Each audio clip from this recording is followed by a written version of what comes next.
I do. I do. Lots of good life skills there. Yes. Now I wish we could talk about that during the show. That would have been a fun show. The way There's his still face lit time. up, that was adorable. Aw.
Good morning to most, good afternoon to others, and good evening to the viewing audience across the pond. I'm Jason Miles, your host for another episode of This is Revolution Podcast. If you're new to the channel, please like, subscribe, and if you're enjoying what you see, make sure to hit the notifications bell. We're constantly adding new episodes and doing cross streams with other channels like we do with our bi-monthly news show, Revolutionary Reckoning, with David and Matt of Left Reckoning. We just did another one of those shows this past Thursday, and it was informative and fun. We discussed how the military is using its JROTC program to mandatorily enlist poor kids of color in urban area high schools, Canada and its economic sanctions on specific government officials and private businessmen in Haiti, and the GOP's continued attempt in places like Texas to go against the will of the people and keep marijuana use illegal. And lastly, we discussed the bureaucracy in housing for the unhoused. For patrons, we had our man on the streets in Latin America, Camilo Gomez, discuss the situation in Peru and Chile as well. If you'd like to see or hear these champagne rooms and sound off in the call-in segments, there's only one way. Become a patron for as little as $3 a month or $30 for the year. You can have access to these champagne rooms past and present and hang out with us for movie night. Also, you can be a part of the Mau Mau Hour live with Pascal Robert. Now, I have to introduce the headless, faceless voice of reason, M. Toussaint. Hello, everyone. Happy Saturday. I would say that, and I don't feel that way until after we've concluded with the show. Okay, you're waiting to exhale. Yeah, me and Whitney are waiting. Yeah, are waiting. still waiting. I get so much anxiety on Saturday mornings. Oh, if you stress could see bunny. me, yeah. If you could see me running around this place like a chicken with my head cut off before we start the show, and then it's a show with with Spencer Leonard. Mm-hmm. I think we have to call him like that from now on, or Pascal has to say it because he looks more like the black dude from Spencer for Hire than me. Okay. Avery Brooks, I believe is his name. Avery Brooks. I don't know. You might look more like Avery Brooks than Pascal. You think so? Maybe if you had a baby. The baby? Beard. Yeah. Like if I birthed a child? Yes. Weird. But if you birthed a child, you wouldn't have 27 of them. Maybe I would just love having them. Yeah, okay. Be one of those people that just, never wants to fit into my jeans. Speaking of jeans, it's time for everyone's favorite East Coast merch pitch. East Coast merch pitch. Bring it up, bring it up, bring it up. Gotta love it. You got to bring up Did the new hoodies. someone say merch? I wish I had like hip hop music we could play right now. But I don't want to get the show pulled down for playing. Good. I'll find a hip hop beat that I made. I did a song with Napoleon the Legend on my last Christmas record. Yes, you did. I should play that. We wouldn't get pulled Nothing down. says Christmas like Napoleon. Yep. You're not doing the pitch. You're not. We got snapbacks, you guys. Son, we got your snapbacks. Got you covered. We got hoodies too. Different colors. Different colors. You're welcome. Pay attention. Put your Timbs on. I feel like that's how all New York public schools are. Wow. It's a series of teachers yelling to put your Timbs on to the students. Damn it, Jimmy, put your Timbs on. Damn it, Jimmy, put your Timbs on. And also, that's until New York proves otherwise. Look, I'm going to be in New York. I think we're going to get there like Friday or something. If someone wants to invite me to a New York public school to prove this theory wrong, this is what I'm going to believe, and this is what I'm going to tell my children. Don't take any condoms from the New York City public schools. I think they're trying to make new students. Just a word to the wise there.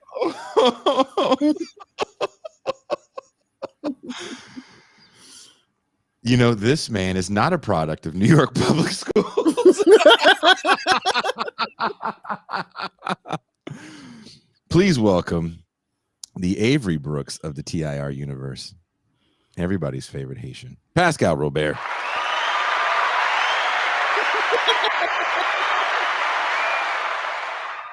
Peace and greetings to the chat. Peace and greetings to the audience. Peace and greetings, Jason Miles. The banter, the pre-show banter between you guys, man, it's really,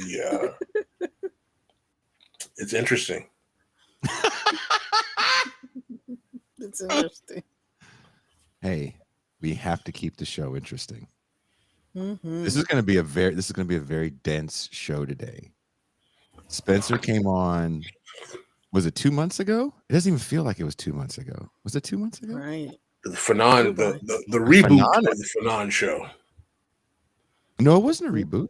No, it was a reboot. I see reboot because it was Fanon 2.0. We had Fanon. Yeah. It people got real kind of hyped in the comments. There was definitely a lot of polarization when this man comes on. For such a nice man. He has such a pleasant talk. You meet him and you get to know him. He doesn't seem like a polarizing figure, but man, on the internet, he really stirs the pot, so to speak. And not marijuana. No. Well, with Spencer, I don't know. I wouldn't put it past him. I don't know if he's passed any drug tests. He's an OG, so you can't put anything past. He specifically requested no drug tests.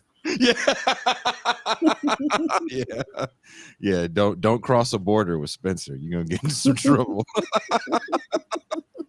One of them cats that looks at you, hey man, swallow this real quick. You may see some weird shit, but I just need you to swallow this real quick. I got a warrant. Oh my God. That's never happened. Poor man.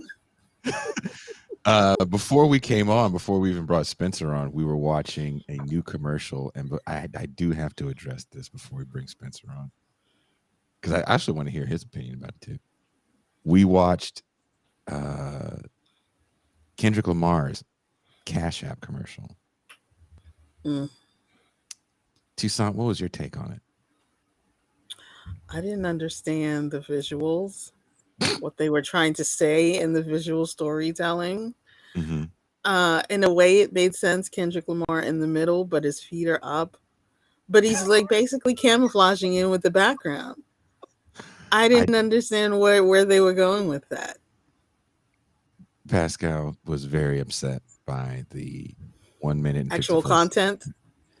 I fast forwarded through the first 30 seconds of it because it was just nonsense. He's translating. Pascal, look at Pascal's face right now. He looks like somebody farted in his soup. I mean, that's how mad he was.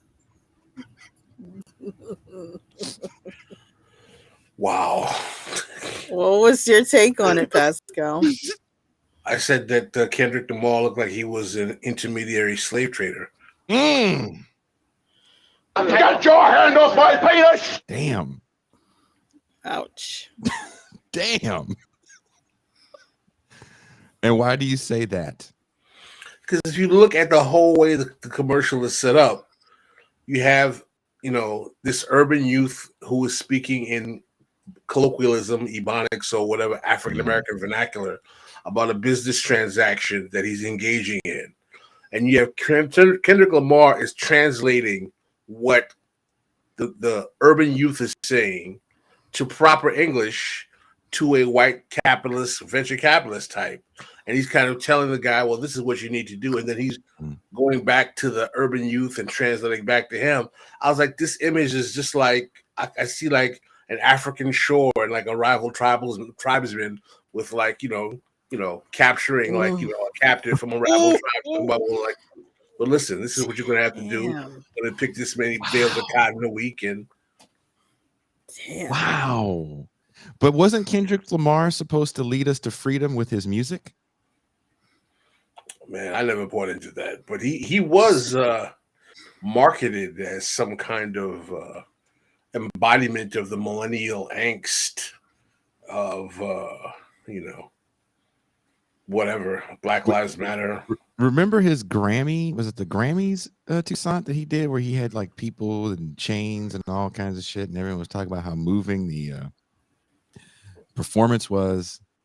Sounds right. Do you remember that? I'm not a Kendrick fan, actually. What? But I vaguely remember that. I know it's like illegal to say that. I thought it was part of being black. Like when you're born, you get some sort of hood card and then a Kendrick Lamar CD. Regardless of when you were born, a Public Enemy shirt. I have mine. I know he's kid tested, mother approved, but you called him the Kicks of hip hop? Yeah. Damn. He's the Kicks of hip hop.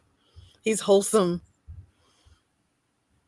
I mean, which means he still says, bitches and hoes, but he's conscious about it.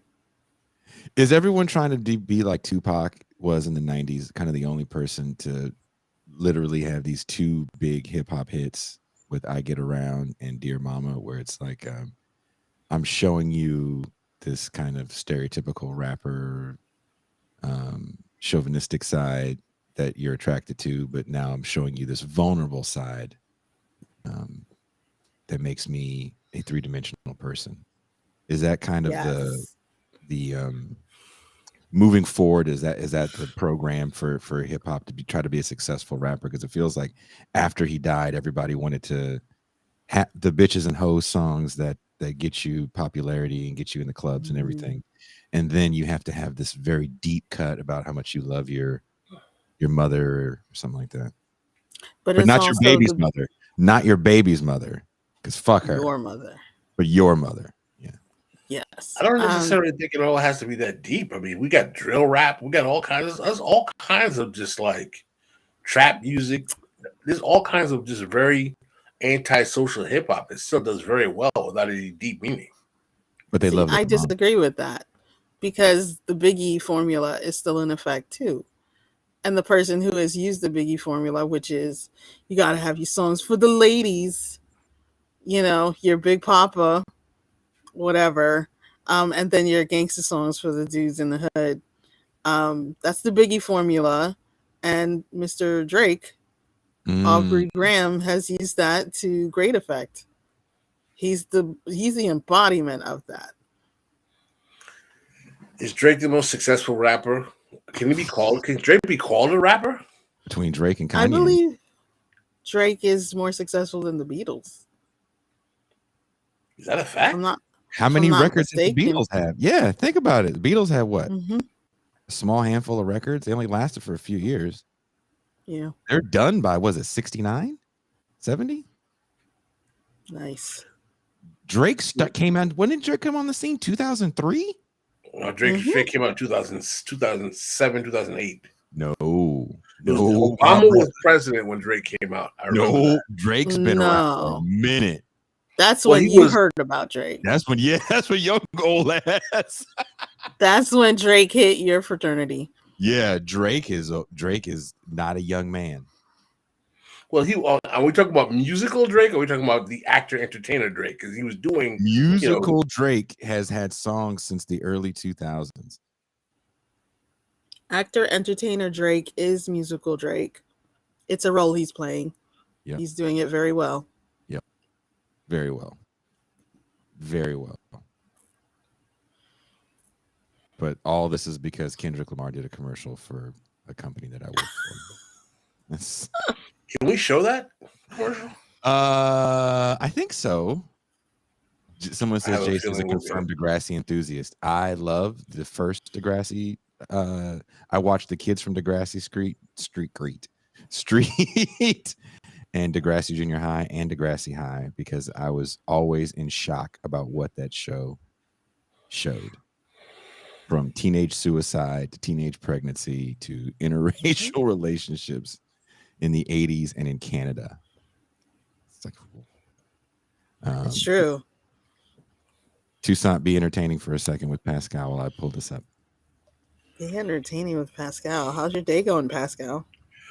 So far, so good. I'm looking forward to the show with Spencer. I have some interesting, well, I don't know if they're interesting, but I have some questions I wanted to have with him about Marx, journalism, and Marx overall, and Marx's significance. So I'm looking forward to that.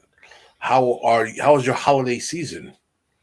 My holiday season. Let me tell you what happened. And I was 2 bands away from getting. Oh, what was that? We had background noise. Sorry, that's commercial. Me. I'm pulling it up. Yeah, it's so stereotypical that it just slaps you in the face with niggardry. Mm-hmm. Surprised how many people love the crack. No, my brother. No, my brother. Okay, here we go. Bro, whole barbershop, bro. Yeah. Oh my mama, bro. Peanut gonna call my phone talking about I just got paid. I looked at the phone. You just got paid. What? Where the dice at? I'm ready to shoot. We can roll. Last time I shot with him, $1,300 in my pocket. Easy. Off top. Easy. So what happened? What happened? Man, Peanut is what happened. Had me hot on my mama, hot. 7, 7, 7, 7. Back to back. Bro, I was mad. He was all in my bag, in my pockets, in my whole Duffy. I was ready to get out. Basically what he is saying, he saved up his money to get a local barbershop. He then made a friendly business wager with Peanut in hopes to secure more money for his business. But eventually losing.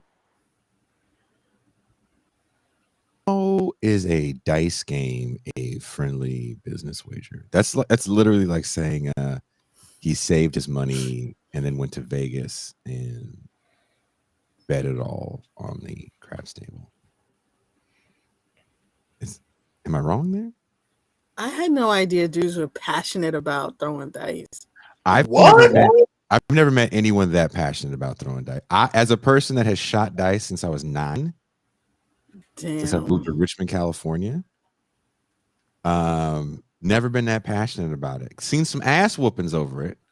Yes. Oof.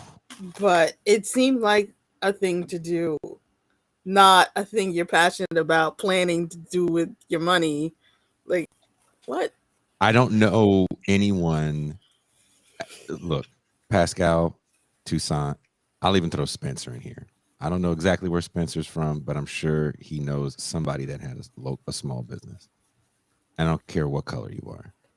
If you're about to do something with your money, like buy a barbershop, and I've known a few barbershop owners in my life, the last thing you're going to do, waste that money on a dice game. Usually the guy who's buying the barbershop is not the guy who likes to play dice. Exactly. Now you may play dice in the barbershop. Oof. Now I told you you know that movie. Oh, what's that movie with the Samuel Jackson plays him and the real man is much shorter. Coach Carter. Mm-hmm. Coach Carter had a barbershop in Richmond, where I'm from. And that's where I got my haircut. Now a lot of shit happened at that barbershop. I bet. Maybe an occasional dice game. Maybe some of the barbers were pimps. Maybe. But the last thing that King Carter was about to do was take that money and then go blow it in Vegas. So this whole premise to me, Yeah. it's like, who wrote that? And like, why is he huddled up on a chair that's the same color as the wall, sitting in between these two dudes who don't have chairs? I understand it's supposed to be like a metaphor. It's just really, it's really weird. Metaphor for an auction block. Ooh. Damn. Ooh. Damn. Here, we have to see when the white guy stutters a lot because I think he's uncomfortable because even he knows this is racist. And it all one roll of the dice. Ray, what you think? I think volatility is his problem, and I don't think he understands how to compound his talent and how to compound his money. What I mean is, if you just take big bets like that, you'll blow it all. You should invest in yourself, man, and then you learn more, and then when you learn more, you also make more money, and it compounds. You could have 2 barbershops. I told you, man, he's on slave auction vibes, man. But He's talking. Go ahead. He's talking directly to the black guy, but Lamar Kendrick is going to translate anyway. I don't understand. This dude is nodding his head because he understands what the white man is saying. And the white dude put on a little bit of a hood accent because he wants to be understood as well. And why is he going fishing? What is this outfit? I don't know. I'm trying to figure, like what you said is extremely true. Why does Kendrick have to translate when the dude totally understands English? And I think he did bet on himself. That's why he went to the fucking dice game, asshole. So maybe we need to find a better metaphor. I mean, that's when I go to Vegas. I'm betting on myself. That's just some neoliberal Sigma grind set foolishness. Betting on yourself. Again, I'm shocked because I worked for the marketing. I did contract work for the marketing department of this company. And I remember we were at the last Coachella I did. There was more black cats than there had ever been. And we were from different areas, but we were all telling stories about where we were from. Not overly hood stories. We're just talking about shit that you would talk about if you were in a room full of colored people. And all them white people walked out.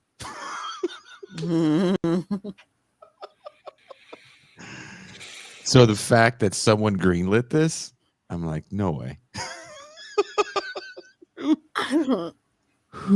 Where are they? And for Kendrick to break the fourth wall, it's like we're Wile E. Coyote who just ran off the mountain and we're just like standing in space. This is just, some things don't make sense here. I can't believe this is real. I'm literally in shock. Hold on, we have to finish this. You could have 10 businesses if you know how to compound. Basically, bro, what he's saying is slow money wins the race. You can still have a big upside even if you don't throw all your chips in the bag. Invest in yourself. Leave them dice alone. You don't need to invest in the dice. That's gonna ruin everything. Spread your money out. Let it build for yourself and work gradually, slowly. Anybody that's ever made a lot of money didn't make it fast. You feel me? Feel you. Off top. PG Lane.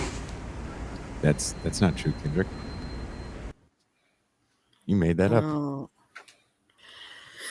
I don't even look. Life coach Kendrick is not. He's not who I would go with personally. Don't No, invest in the dice. What does that even mean? I don't know, but my dad used to tell me about how he would like sand dice down on one side. What? Your dad's a cheater. Snake My eyes. my dad is dude. My dad's a lot of fun. That is a lot of fun. He lived a life. He's a character. Yes, to say the least. My dad is a character. But Pascal, I think maybe the people would like you to write something about this. About the Kendrick Lamar commercial? Mhm. Or black capitalism overall? All of it. Kevin Reeves says PG Lang is Kendrick's ad group. He made it. Wait a minute. That's what he shouts out at the end is his ad group company? Wow. JG Wentworth, what's up? JG Wentworth. Holla. Ford Models, holla. Jesus Christ. My Lord. You Marxists are hating because you can't deal with Nike through hanging out with Yadolf. Yadolf. Wow. Y'all should read more quotes. He'll set you free. He'll relieve you from that metal mindset. What the hell is that? Oh my God. I believe that's our friend from Mozambique. We need to send that to Adolf and be like, your new name in these streets is Yadolf Reed. Like Yolo Rice Yadolf Reed. Like Yadolf, you want some Yolof? God. Y'all need to stop reading that Yadolf Reed. Told you kids about reading that Yadolf Reed. Oh my God. Everybody's all mad about Dave Chappelle and Elon Musk, but I'm mad at Kendrick Lamar in this goddamn commercial. Yo, Elon Musk has everyone on Twitter upset. I'm like, yo, really? But I went onto Twitter and it said I had no home feed. I had no timeline. Everything was gone. Elon Musk blocked you. Yep. I didn't say anything about him. Does anyone remember the Twitter fail whale? Oh, I love that whale. Oh, yeah. See, everybody forgets the fail whale. When Twitter would go down, they used to have this thing, the site, you go to the site and it'd be a whale. It's like, oh, something's wrong. Fail whale. Fail whale. Doesn't really come up anymore because they have a really good infrastructure there. It's all the H-1B visa people that are there with pretty much a economic gun to their head. They can't leave. And there's a lot of layoffs in tech right now. So if you got a job at Twitter, you're not pushing back. I mean, it's still Twitter. Pascal, stop reading. Interesting. What do they pay at Twitter? A lot. A lot. Yeah. Because they live in the city. Yeah. You live in the city. San Francisco is one of the most expensive places to live in the country. You think those MFers are commuting from, Concord or Antioch? Concord. Nope. That's Bay Area speak for the hinterlands. Oh, okay. Just learning so much. I want to know what Spencer thinks about it. I want to know. You know what? Let's bring in Spencer right now. I have an introduction, but I'm just going to say it when we bring him on air because this poor man's been in the green room forever. If we had a real show, he'd be liquored up. So for Saturdays, what we have to start doing, we have to start getting alcohol delivered to the guests. So when they're in the virtual green room for 29 minutes, they can just be, loose. Sauced up, yeah. Spencer Leonard. Come on down. How are you? Great. How are you guys? I was going to say that these, what the people at home don't understand is that you're looking at my face, reacting to all the crazy shit that you say, and it's just amping you up. You're like, oh, let me get him to put his head in his hands again. He's not lying. Oh, he's not lying. That's what's funny. Spencer, you heard that commercial. I want to hear your opinion. I mean, I think the tell is what M. Toussaint pointed out, which is that the supposedly incomprehensible black entrepreneur understands the language of money perfectly.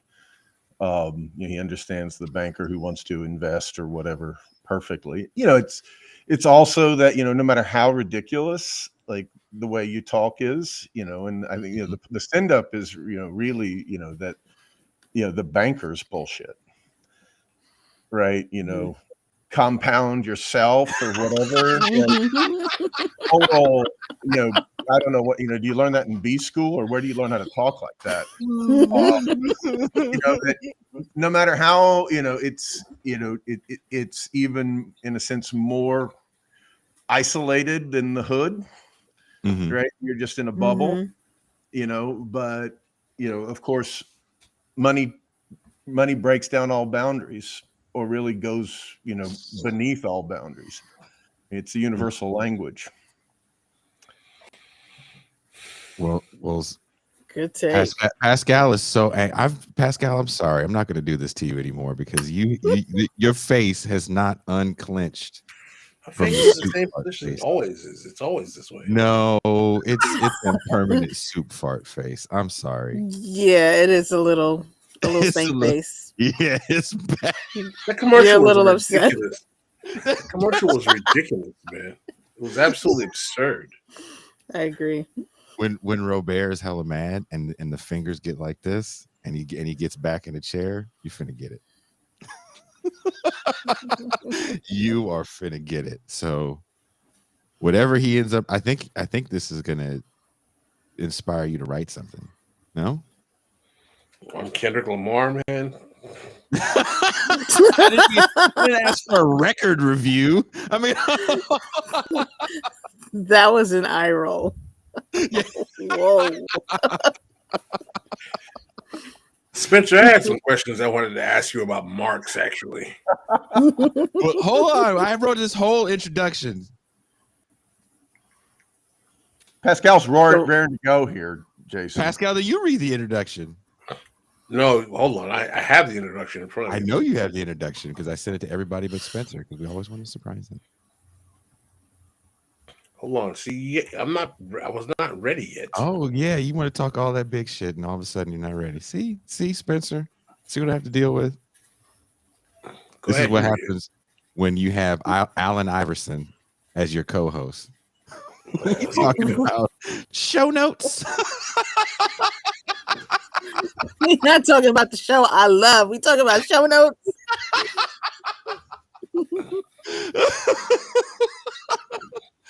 Can someone make a picture of Pascal as Allen Iverson on the podium yelling about show notes like they did with Cuba? Because that was hilarious. Are you ready to read the introduction? Yeah, I got them now. Okay. Wait, you read them, man, because I'm already confused about the first sentence. After all that, New York Tribune managing editor wrote this is one of his reporters, Karl Marx, in Karl Marx's obituary. On Thursday died, almost unnoticed, a man who is likely to be remembered quite as long as any of the generals, statesmen, and diplomatists whose recent disappearance from the stage of public life has been widely chronicled. The socialist movement of our time is a phenomenon too vast and imposing to be inseparably associated with the name and achievement of any individual reformer. For its fundamental impulse and general direction, we must look to the central laws and inherent imperfections of our social system. But if the title of prophet and protagonist belongs to any of its promoters, it would, by common consent of all intelligent observers, be awarded to Karl Marx. Others, like Bakunin, diverted for a time the attention and confidence of part of the European proletariat, or, like Lassalle, played for a brief season a more brilliant part. But in him, sooner or later, working men throughout the world recognized their authentic guide and veritable commander. Karl Marx is dead. But the work to which he gave his life survives him in the respect commanded by the claims of labor, in the hope which he imparted, in the spirit of unity and organization which he substituted for aimless, discordant, and abortive struggle. He was by no means a vain or self-assertive man, but he might with perfect truth have uttered the vaunt ascribed to Ferdinand Lassalle, that he came to the discussion of social problems armed with all the learning of his time. Today, we'll be talking about Karl Marx as a journalist with a man that has forgotten more about Karl Marx than everyone on this panel will ever know. In his books about Karl Marx and Engels as journalists, he goes in depth on another facet of the mind of Marx. Please welcome author and professor, friend of show, Spencer Leonard.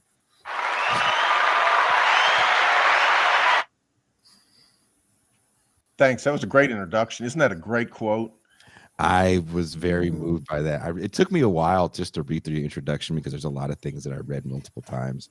There's definitely things that I'm going to take for this documentary that I'm making. So I want to thank you. And that dumbass. I mean, he becomes a dumbass. Charles Anderson Dana. Mm-hmm. He supported Horace Greeley against Ulysses S. Grant in 1872. Wow. They were upset about Grant, putting down the KKK. Even though he'd been a radical Republican. In other words, he becomes he goes off the rails. And that was from well down that road. Really? Yeah. But he still manages that. I thought that was really great. I guess he's, it's his youthful self. He's thinking back. I met this guy back in Cologne in 1848. There was a revolution. Mm-hmm. He's the man. Do you think that's kind of how a lot of his contemporaries viewed him, as this kind of intellectual heavyweight from this very Marx tumultuous time? Yeah. Oh, no doubt. I believe it's Bruno Bauer, who is a young Hegelian, has a great, remark where he's, there's this young Hegelian movement that Marx and Engels are a part of in their youth. Mm-hmm. And Marx and Engels are the young guys, right? The rest are 8-10 more years their senior. And one of them, who was a communist, named Bruno Bauer, big, important influence on Marx, eventually turns on him. Some people may know his review of Bauer's writing on the Jewish question. Mm-hmm. Bauer says, I forget who he's writing to, and he says, there's this guy. It's if Denis Diderot and Jean-Jacques Rousseau and basically all the figures of the French Enlightenment, Kant and Hegel, were walking amongst us. Mm-hmm. It's this punk kid, Karl Marx. Mm-hmm. Obviously, the man. Obviously, Karl Marx was a genius. All geniuses aren't right or wrong necessarily, but I think that was pretty widely recognized. He was also an asshole and all sorts of other prickly character. But I think that Charles Anderson Dana, the man who wrote that quote, who was really the guy that Marx worked with in New York City at this newspaper where he wrote a lot of the journalism that I've edited. He was reading it. He was reading this copy that was coming in, off the boats. It was just before the telegraph. I don't think Marx ever submitted anything by telegraph. Wow. But, That's I mean, insane. there were telegraphs, but not it was too expensive. So Marx's contributions were always like a couple of weeks out of date. The news from Europe was always on a delay in the US at that time. But this guy's editing him, and there's some people who can fucking write, and when you're an editor, you learn to appreciate that. And Marx was learning English on the fly. That was also fascinating, that when Engels told him, hey, you got to learn English if you really want to get the word out. And this is a time for them where they're in exile as well. Why this period of Marx's life? Why is this so interesting to you that you wrote multiple volumes on this period in his life? And I'll take my answer off there. Well, I mean, we could talk like very broadly. Obviously, this is just a contribution to the study of Marx.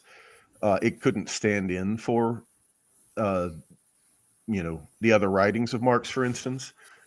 And Marx's journalism, of course, what I mean by it is his journalism for essentially hostile or not necessarily hostile, but commercial. He's getting paid, and he's not in control of the editorial line, right? He wrote a lot of journalism where he himself is the editor, and that was his first job. He was made the editor of a newspaper in Cologne, and he wrote essentially as a liberal in 1842-43 in Cologne. And he wrote in the Revolution of 1848. He was a revolutionary journalist, and his newspaper was extremely important in that revolution.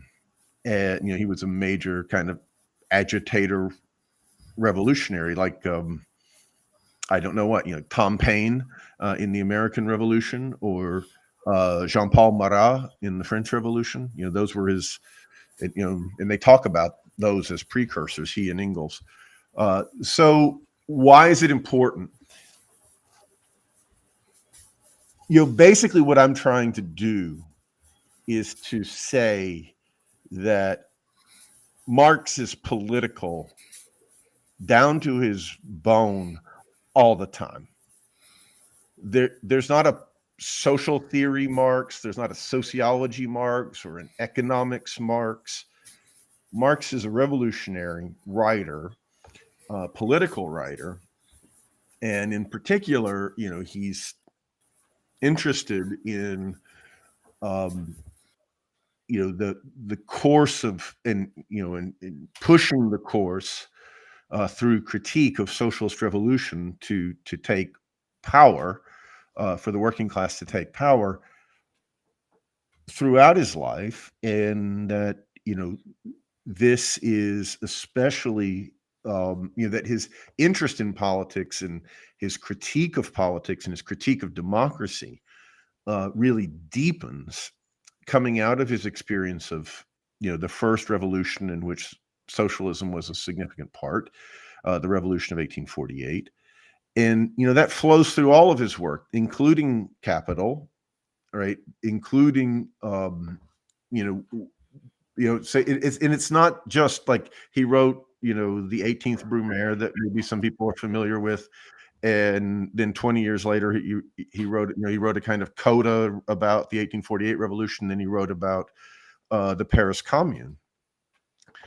He's writing about politics his entire life, and even the critique of political economy is a part of his thinking about capitalist politics, and what the course and object of the socialist workers movement is, which for him isn't like abolishing the commodity form or something like that. I mean, that's would be socialism, but his goal is what he calls the dictatorship of the proletariat, which is the seizure of power by the working class, by the organized working class, and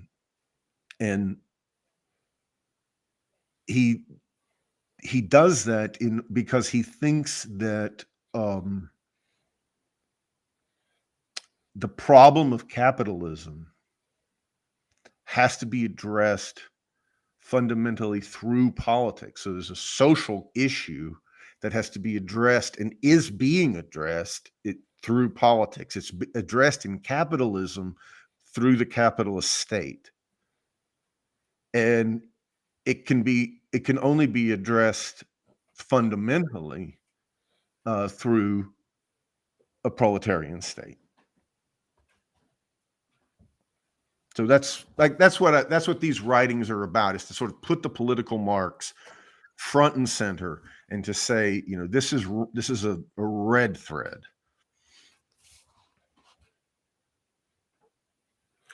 Spencer, I wanted to ask you a question because I want to get straight to the point.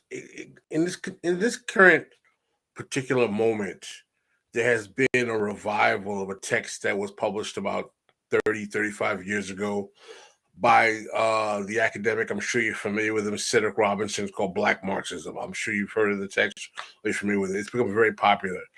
In that text, he kind of posits the argument that Marx has a limited understanding of race and racism and issues of race overall. Some even question whether or not that piece was an anti-Marxist text. Others deny that. And from that term comes the concept of racial capitalism. From your understanding of Marx, particularly his journalism, and I understand Marx wrote thoroughly on the Civil War, how do you respond to the argument that Marx had a deficient understanding of racism, or the role of race in capitalism? And how would you respond to those charges by those who are fans of Cedric Robinson's Black Marxism, that you need to use a term like racial capitalism to highlight that distinction? Yeah. I just throw in also that, including on the basis of these writings that I've edited, Marx will also be accused of being Eurocentric, right? That's another yes. Right. That he will be viewed as, inadequate on the imperialism question. And, what I would say is this, Pascal, for Marx, there is, and I think this is the deficiency of, a lot of this kind of talk, is that Marx takes for granted that there's an ongoing bourgeois revolution, right? That there's an ongoing revolt of the third estate, that there's a revolution that's in crisis, and then it renews itself, through, in other words, bourgeois society is entered into crisis in capitalism, and it tries to renew itself by renewing the bourgeois revolution. And what that will look like is a demand for workers' rights. It will look like a demand for free labor. It will look like a demand for potentially even a demand for jobs, et cetera. And, so Marx is taking for granted that there is a project that in its own terms is against slavery, is against racism or any form of particularism, that is for pacified global social, political relations, that is anti-war, that seeks world peace, etc. Right? A lot of these arguments that you'll find essentially have to claim that the modern revolution isn't against slavery, isn't against racism, isn't against colonialism. And, I think that that's false. I think, I write about, the case of India and the East India Company. And, I can tell you, it's a very constitutive part of the Enlightenment, the criticism of British colonialism in India. It's at the heart. I would say it's the driving animus of Adam Smith's Wealth of Nations. And there would be many others like the Abbé Raynal, who also wrote about the Black Spartacus, right, in the Caribbean. And so I think that people, I think a lot of times, and I would also say, of course, the left today is just racist, right? The left today really believes that people are different, right? And the left today, is anti-Marxist. I mean, and I think that all of their criticisms of the Enlightenment and Eurocentrism, et cetera, they really are about saying we want capitalism, not socialism. Is that it's interesting that you say that. So does that mean that maybe these texts like Black Marxism, and even some of the was it the Kamba Hichi River Collective? Sure. Does that mean that those become kind of the quote unquote winning texts for the left? It's all about intersectionality and race and Marx, old white man that didn't get the race question. I mean, like when you're, I'm obvious. I know you guys were kind enough to read some of the things I sent you, and one of the points that I made in the second introduction to the second volume of the forthcoming books is that Marx is inextricable from Marxism, and that means that Marx is guilty of all the sins of Marxism, and Marxism ultimately failed, and it failed by defeating itself. And you can call that Stalinism, you can call that a lot of things. So, was Marxism always sound? On questions of women's emancipation or of racism, etc. I would say that it was most sound when it most fundamentally attempted to be imminent to liberalism, right? So I think that and obviously the Marxism is a European phenomenon most fundamentally, intellectually. And when it came to the United States in the Communist Party, the specificity of the Black question, I think, in the United States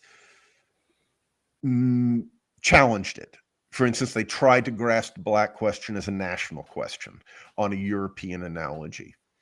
They tried to treat it as if it was like the Polish question or something like that. And that's an imperfect analogy.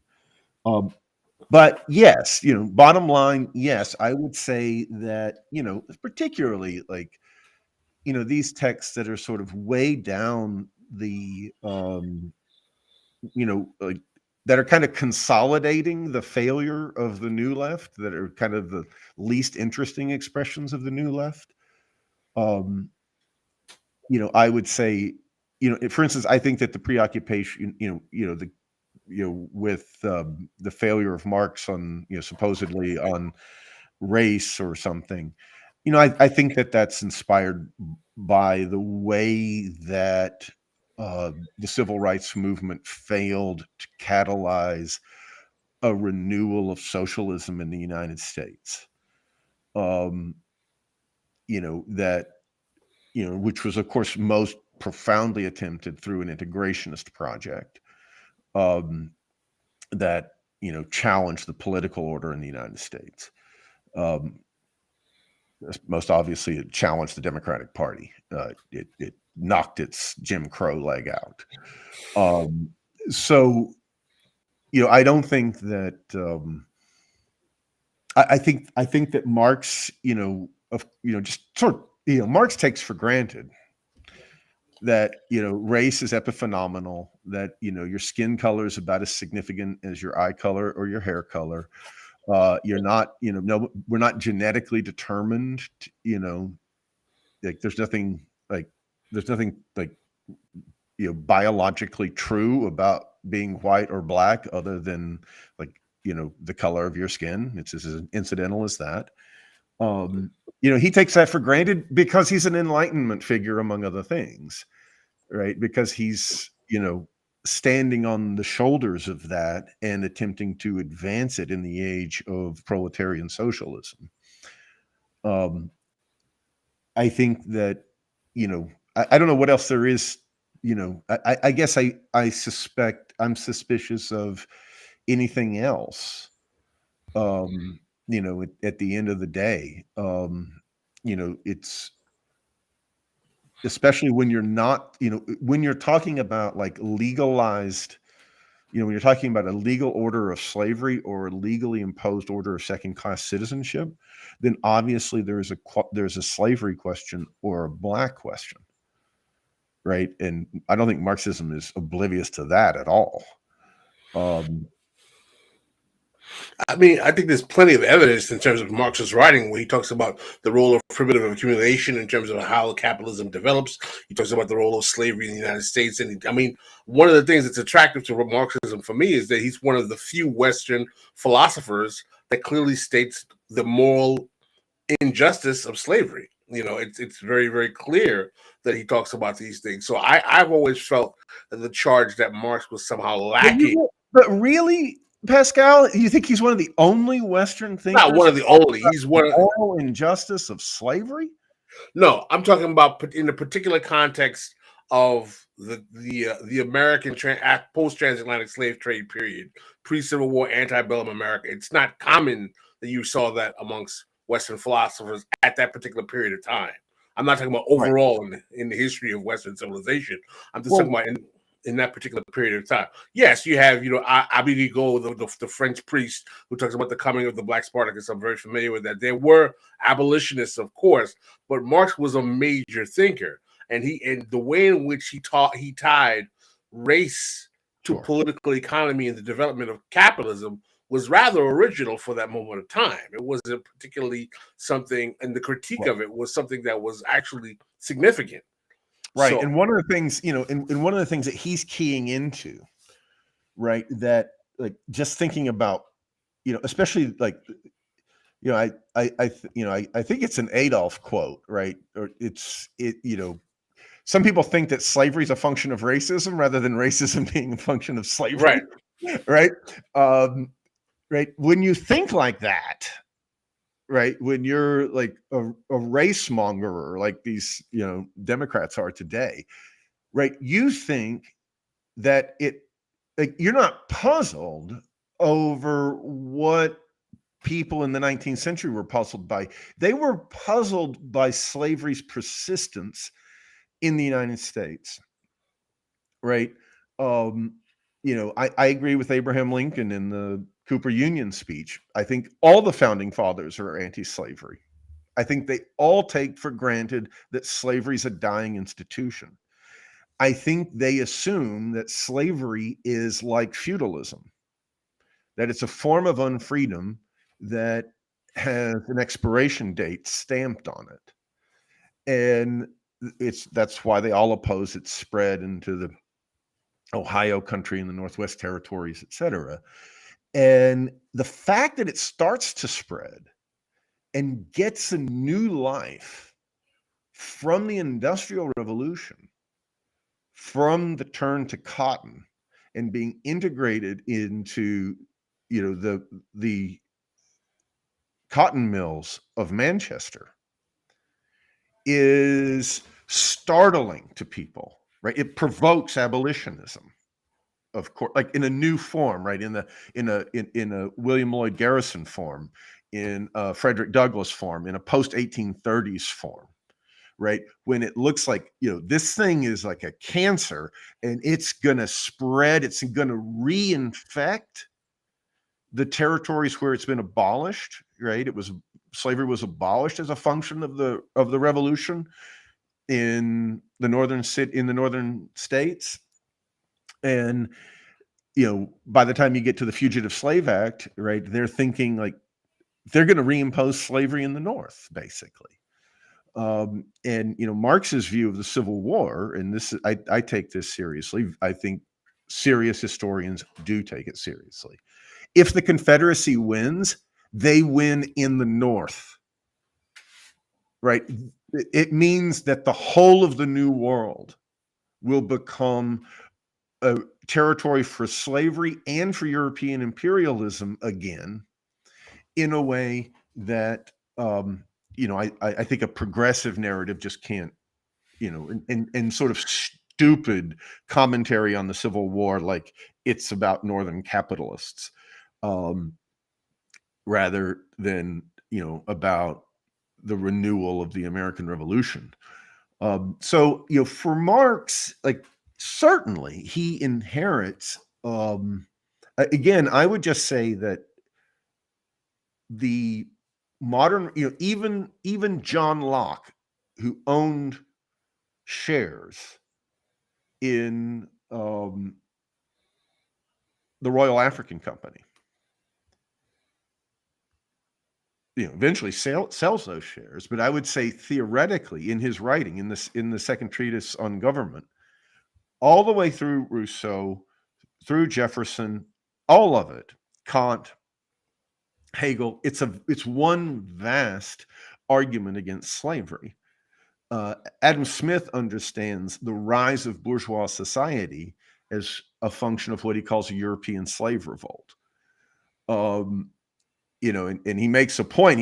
He actually says in the third book of The Wealth of Nations, you don't think that serfdom is slavery? Well, it may not be that there's an auction block, right? It's not the same. There are different forms of slavery. And of course, chattel slavery, as practiced in the New World, is worse. But, and he lists all of the things straight down to the fact that, the Lord has the right to take a woman's virginity the night before her marriage, as all of the humiliations and the fact that you're tied to the land of serfdom.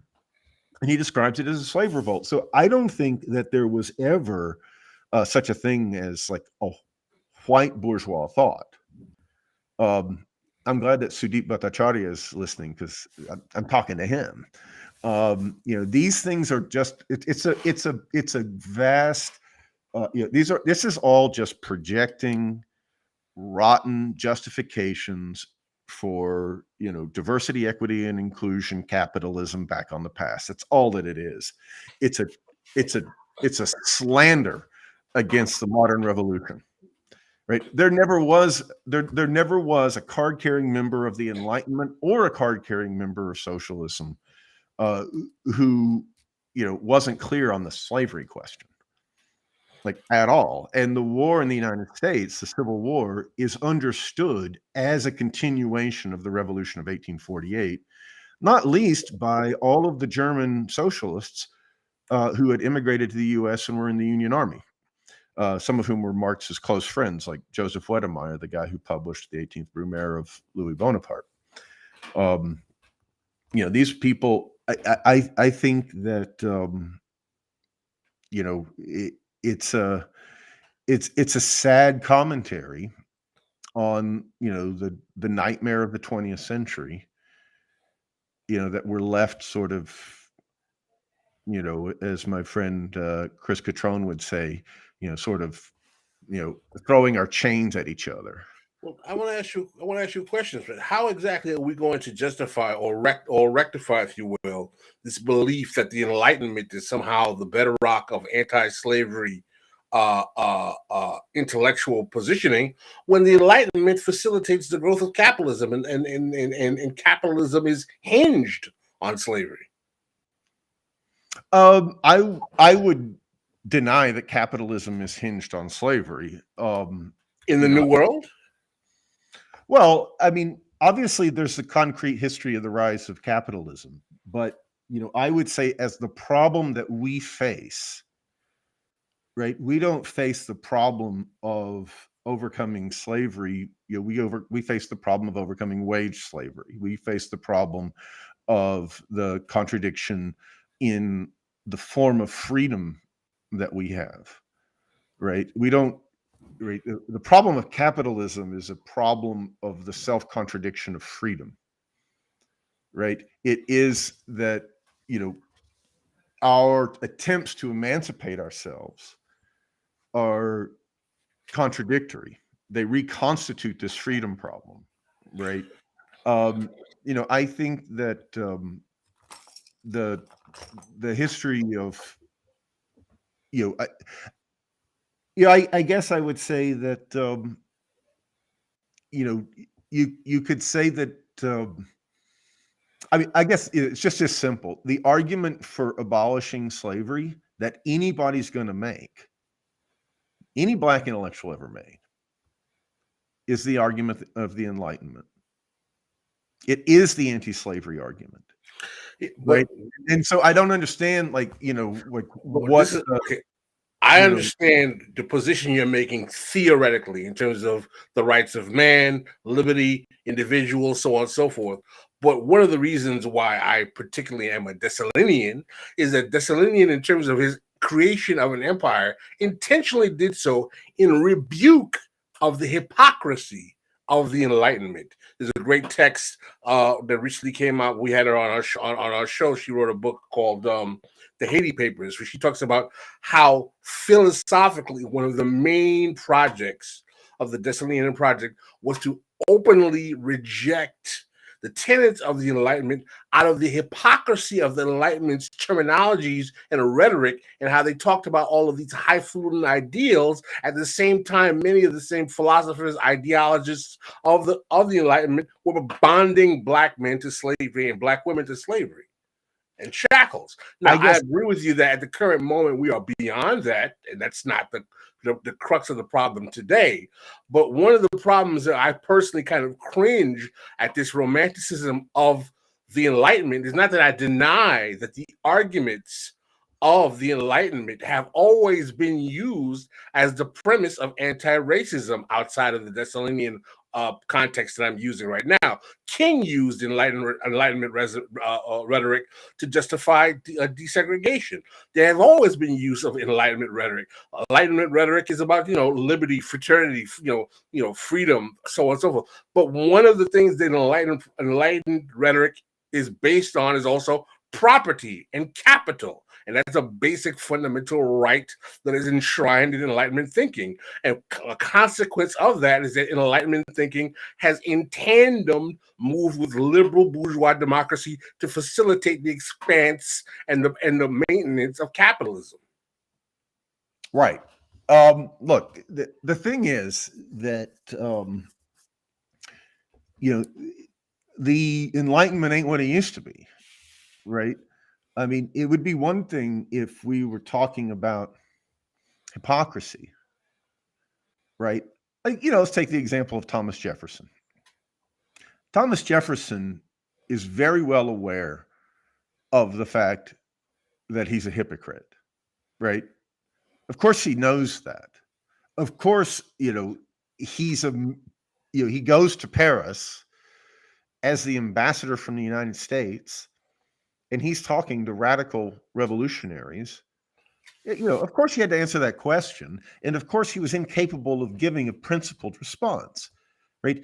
In his writings, he gives a response, which he says, look, it's repugnant and, it's dying out. It simply, it was a task that was, we couldn't have both, broken with the mother country in 1776 and overturned slavery outside of the northern states.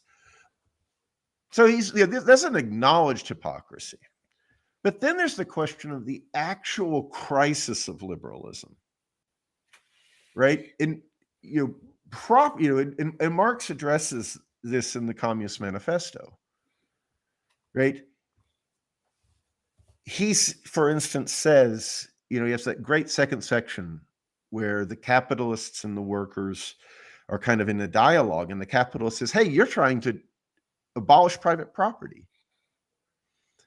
And the response is not, yes, I'm trying to abolish private property because liberalism is a lie and it's a project of the ruling class. No, the argument is capitalism destroys private property, right? It destroys private property, you know, and of course that's most obviously the case.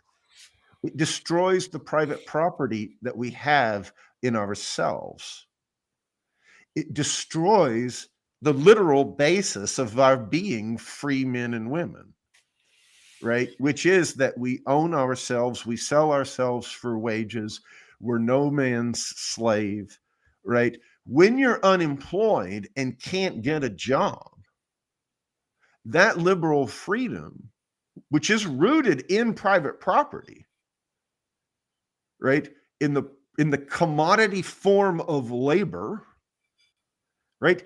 That itself is a form of unfreedom, right? It's generating unfreedom. And of course, what do workers demand, right? They demand a job, right? Which is, of course, right, the way that slavery and patriarchy and everything else gets abolished to the extent that they do, right?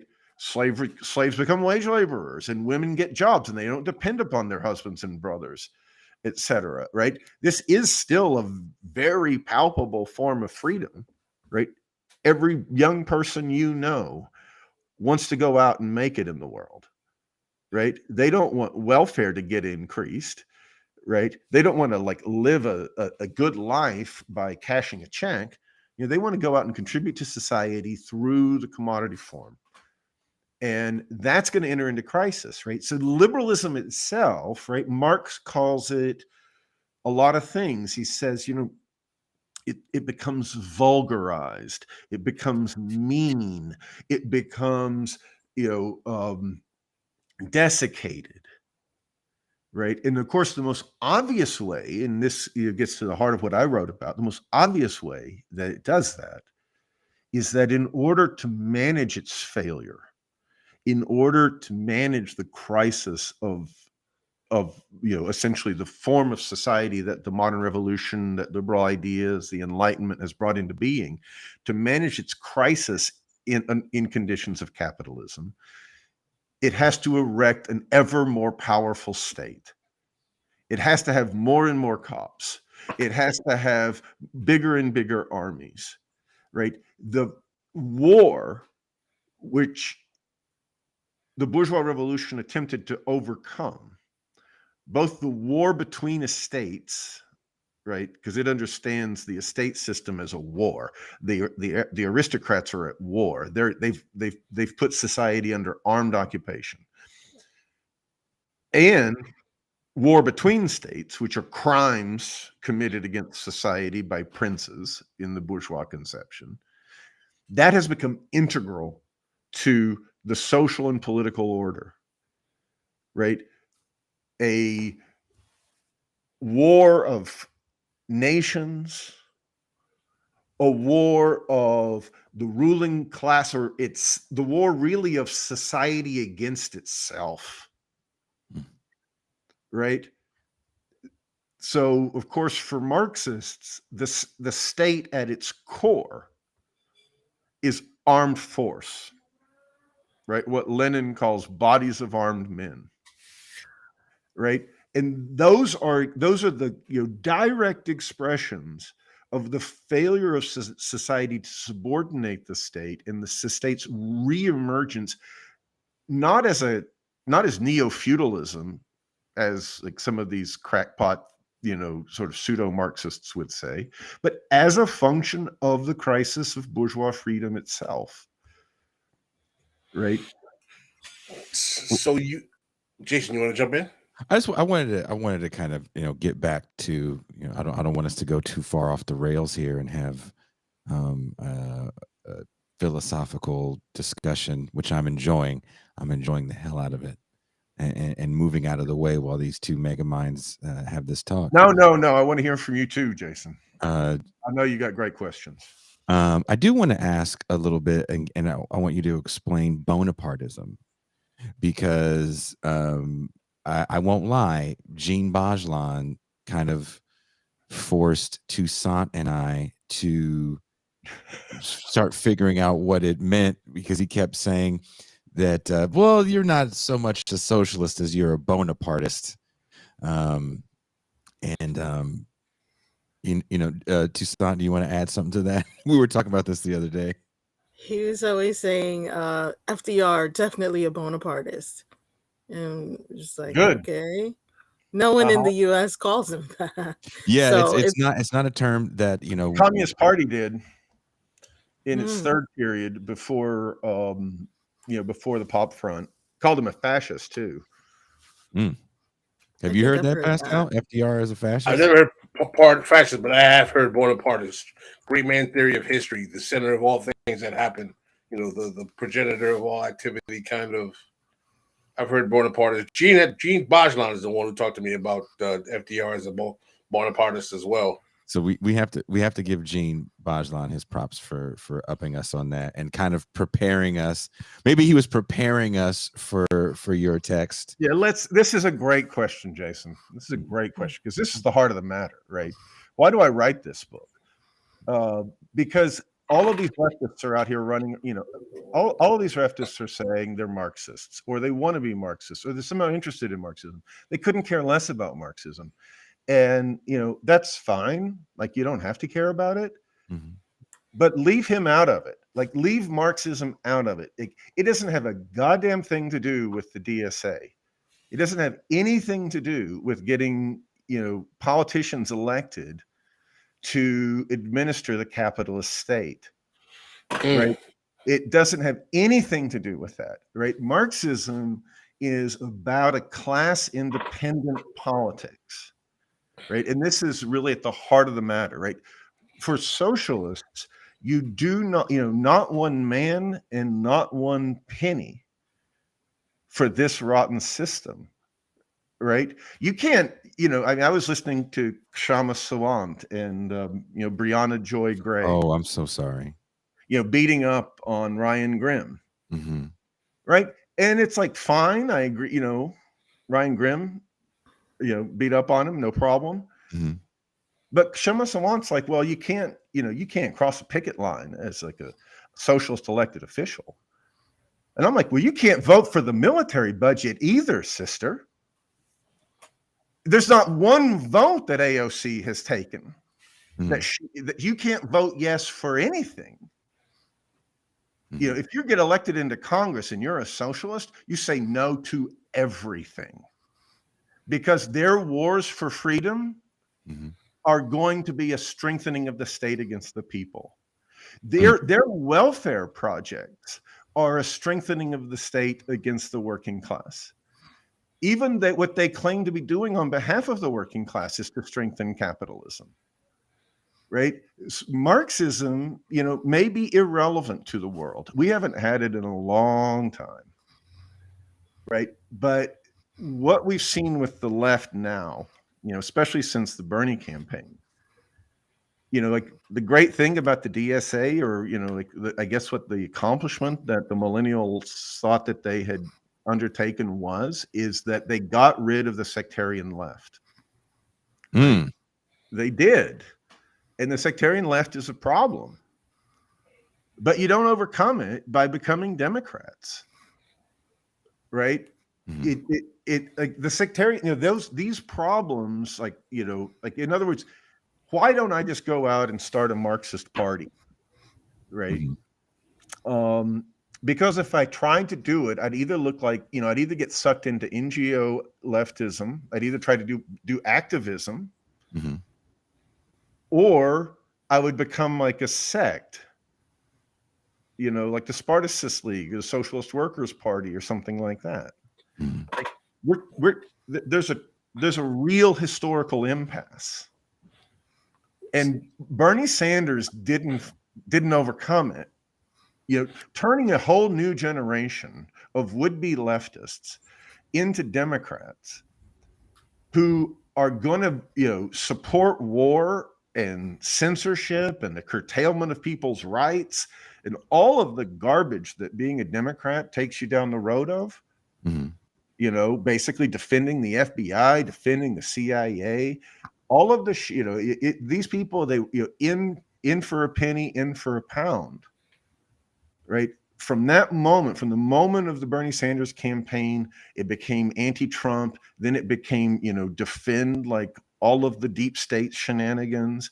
Then it became, cheering on like, raids on Mar-a-Lago and, defending the Twitter moderation and all the rest of it, right?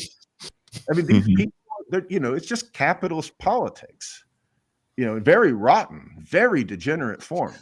But wouldn't you say, and maybe you disagree with me, and that's fine. Wouldn't you say the rise of Bernie Sanders post Barack Obama, and I think there's no better killing of the idea of socialism than the ascendancy of Barack Obama.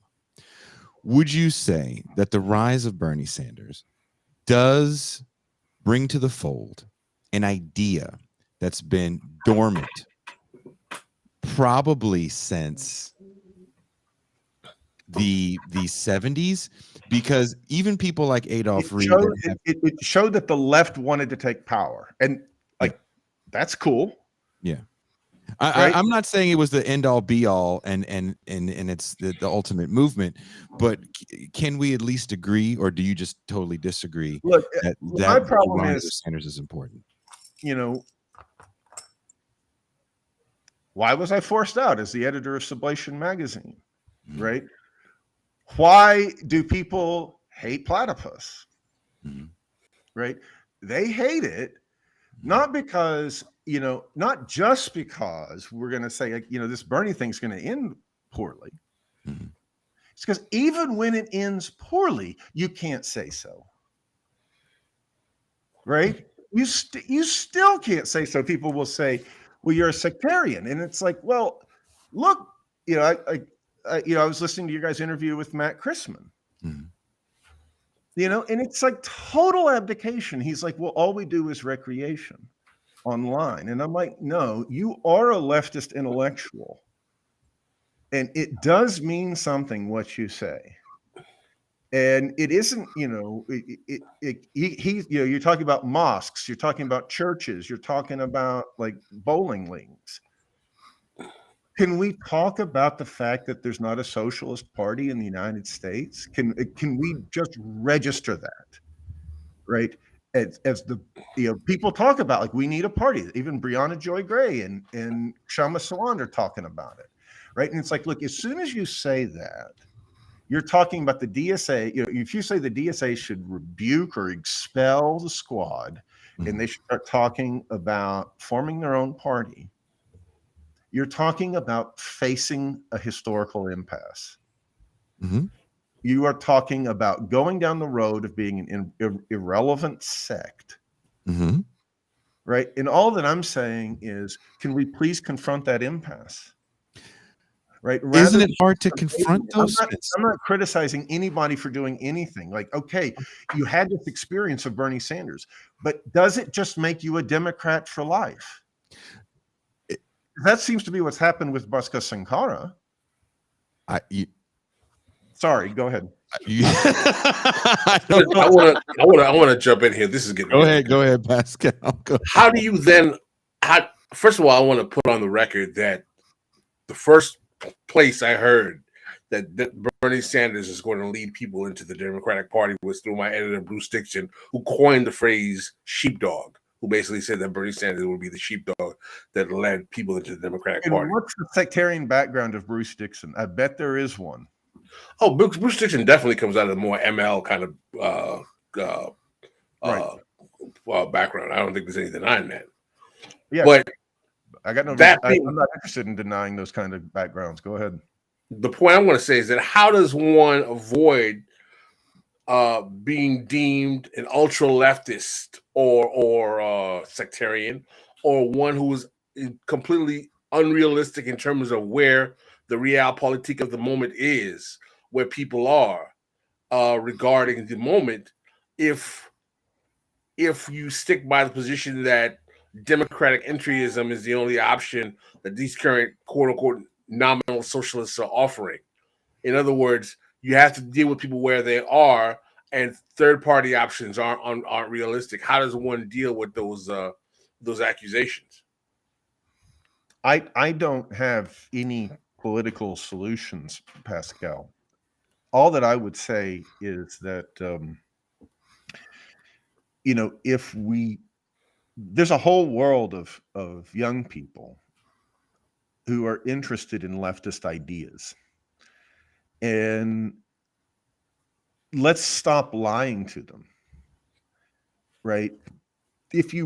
There's an inherent lie in claiming that there's a connection between Karl Marx and AOC, right?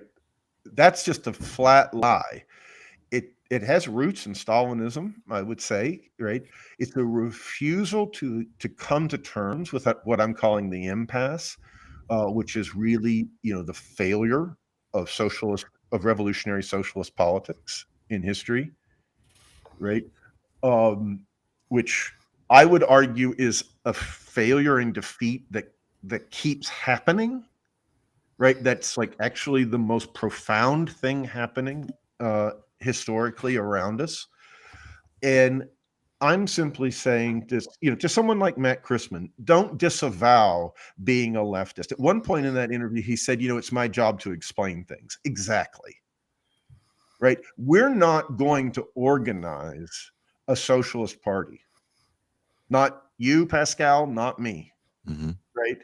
That's going to come from people in society. Mm-hmm. Mm-hmm. Right? But let's at least have the debate intellectually, rather than all this dishonest stuff about, this is racist or this is Eurocentric or whatever. I'm just saying, can't you just say you're anti-Marxist? Right? Can't you just say that you're against socialism? Because, there is a tradition. It's got its failures. It's not like pristine. It failed on a world historic scale. But I would argue, right? Spencer, I hate to. I'm not trying to interrupt you here. I will let you finish your thought. I just want to jack this in real quick. Wouldn't you agree that to be a leftist in the modern era, to say you're a leftist, is still somewhat fringe? It's almost like saying you appreciate Basquiat, in my opinion. Right? Oh, I like art. I know Basquiat. I'm a socialist. I know Marx. Calling someone like AOC, and I don't use the term the squad unless I'm being facetious, because that's a term Trump invented. They didn't sit around and put their fists together like superheroes and say us four will defeat the Democratic Party. But there were people that the DSA actually went out and canvassed for. Say again? There were people that the DSA actually went out and canvassed for. DSA canvassed for, Villanueva, the crooked sheriff in LA. I mean, I can't get behind everybody the DSA canvases for. But my point is that the squad was probably Trump's greatest media creation. And the idea of being a quote unquote leftist means you know Marx. I think a lot of these people that are quote unquote leftists or progressives, that's why we have so many names, right? Well, I'm not a Marxist. I'm a progressive. I'm not a socialist. I'm a this. I don't need to read Marx to be a socialist because this existed before this guy anyway. I don't care. I'm going to play this Kwame Ture clip where he's talking about Marx didn't invent socialism, and that's what I'm going to hang my hat on. I see AOC, and this is just my opinion, as more of a liberal media creation in an era where she is the first social media political figure. Trump existed way before social media, right? AOC is the social media creation. And we saw so many wannabe AOCs after her, so many young people that wanted to have a really well done video go viral. and then try to get elected, and some actually did.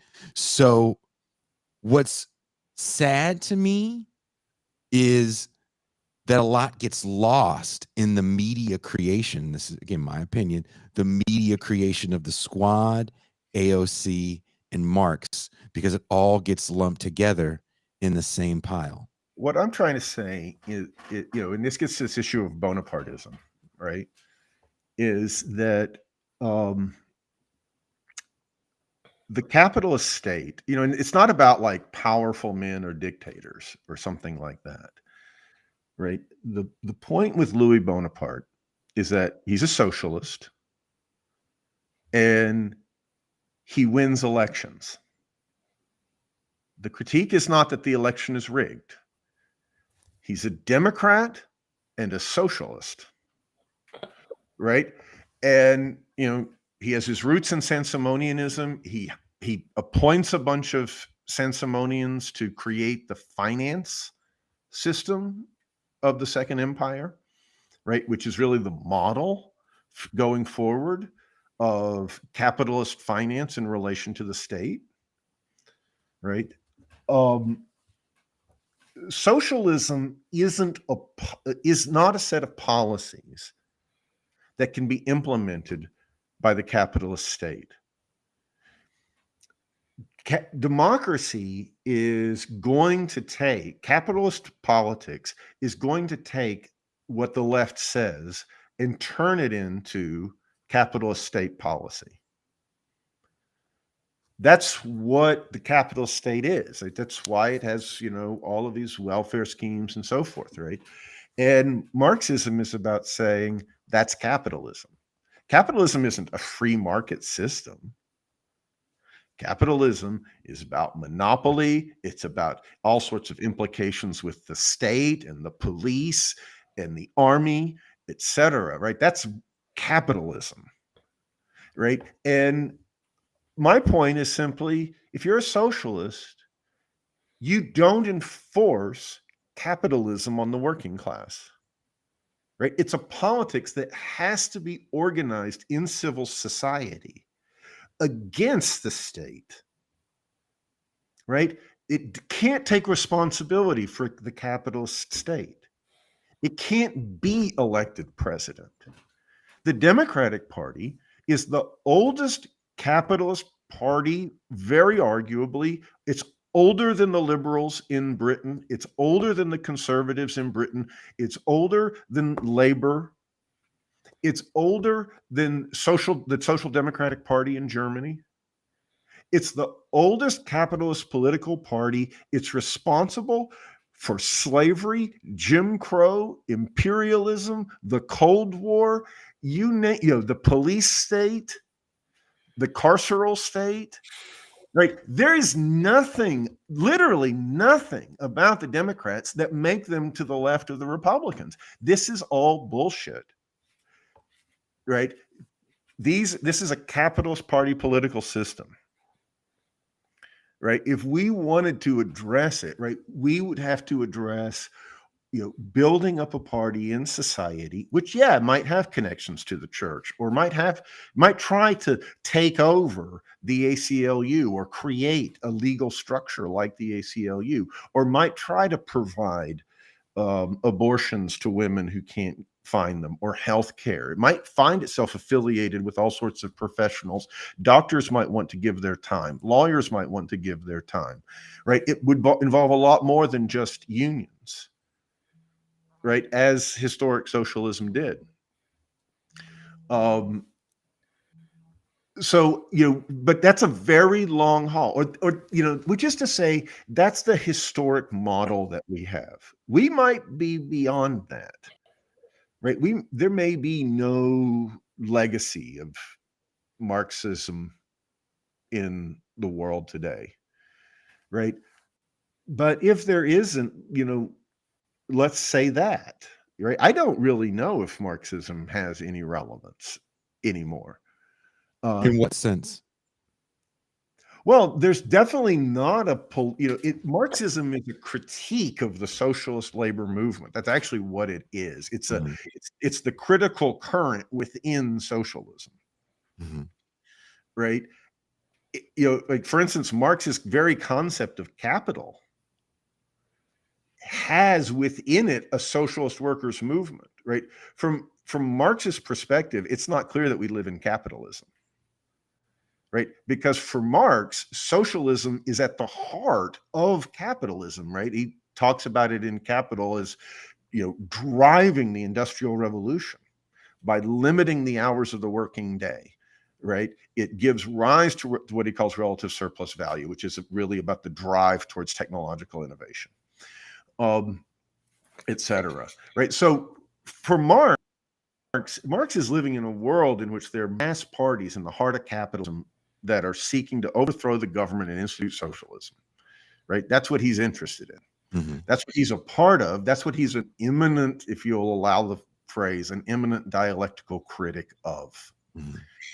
We don't live in that context like at all. Right? Pascal says it all the time, we don't have a left, we have some leftists, right? We have some people who are talking about these things. My question would be, or I guess the only evidence that I have would be, when things are dark and when the discontent is palpable, and when we don't want to be here, or we don't want to participate, or we don't want to participate on these terms, or this feels dystopian, people reach back to Karl Marx. They do. They reach back to the history of socialism, right? It's there as like an ache or a wound on the present, right? It doesn't have anything to do with what we're doing, but it's kind of this haunting presence. Go ahead. My fear is that, and I'm not disagreeing with you, I'm just kind of adding my own fears about what you're saying, and I don't know how Pascal or Toussaint feel about this, or people listening and commenting in the chat, is that, as you say, if Marxism is so invisible, real Marxism is invisible, and then you have the facade then of what leftism looks like, and I'll call on Chris Catrone as well, fellow Star Wars fan, and it's kind of how you view in the original movies, the Jedi are kind of outcast crazy people that don't really exist and have a silly religion. And that's almost how I feel about when you really start to get in the weeds about Marx, because it is such an unknown. Because let's be honest, Spencer, and let's be honest, Pascal, and let's be honest, Toussaint. The Communist Manifesto, which I first picked up at about 10 years old because my stepmom had it, and I was like, what is this? I'm not going to lie and say I understood what I was reading, because it's dense and it's complicated, right? And because of the denseness and the complications, and because we live in a society where information is at our fingertips and we can get it within minutes. I don't mean the access to the information within minutes. I mean deciphering this dense text in 7 minutes, in 3 minutes. I would say that a lot of what's difficult, right? All of these things are difficult, and what's difficult about them is that the context or the preconditions for what makes them intelligible are gone. For instance, Marx will say things that seem a little bit whack, like, I'm writing this for the working class. Even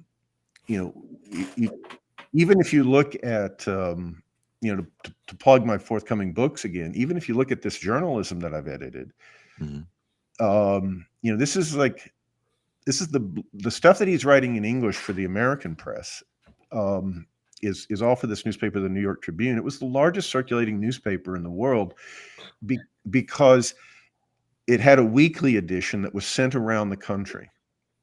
And Marx's articles were always included in the weekly edition because he was like a big hit. People liked him. And probably Abraham Lincoln out in like Springfield, Illinois, is reading this stuff, right? Like any good Republican would have. It was a Republican newspaper. The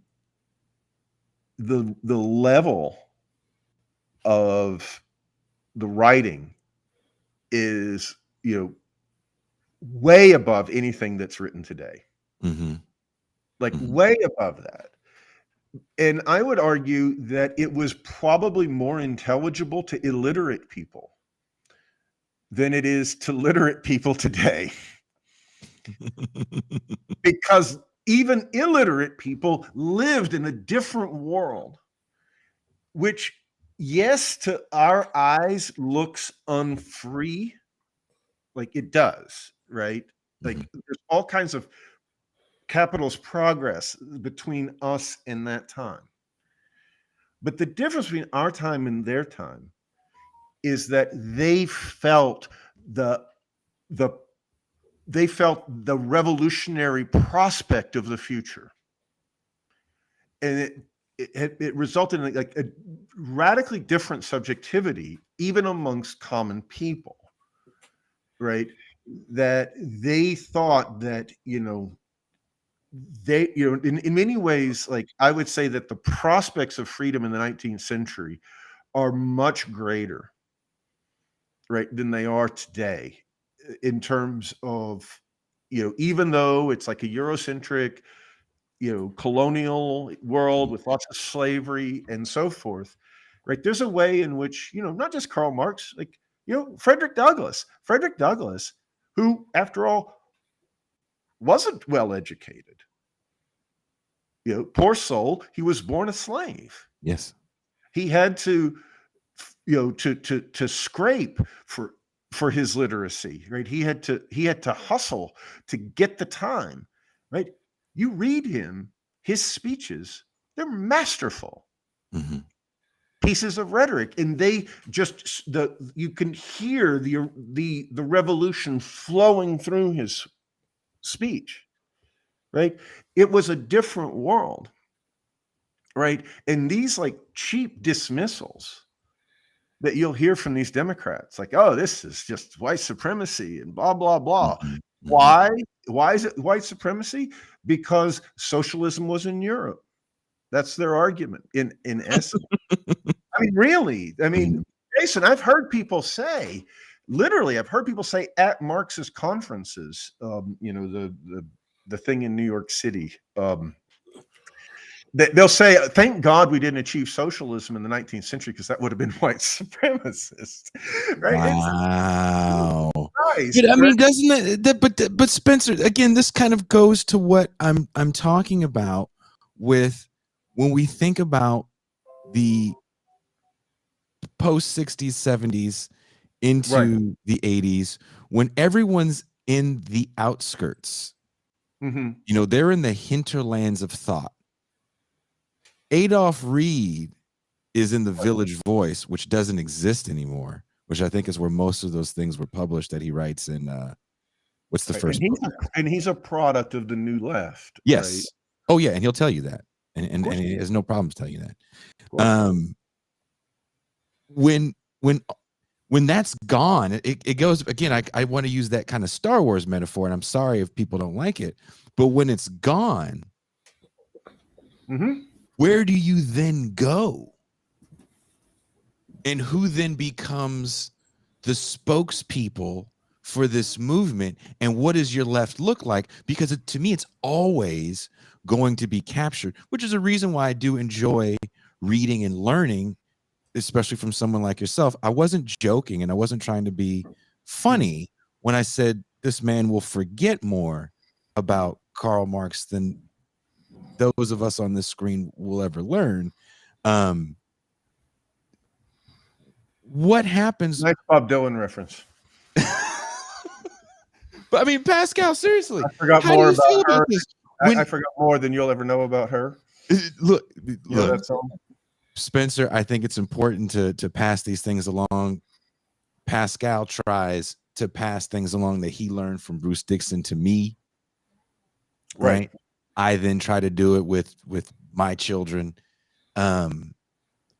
But what happens though when all these great thinkers that are helping us understand this thought are gone? And now you can just say you are a Marxist with a very tertiary understanding of it, if at all. One of the things that you see the millennials doing that I think is kind of implicit in what you're raising, Jason, is that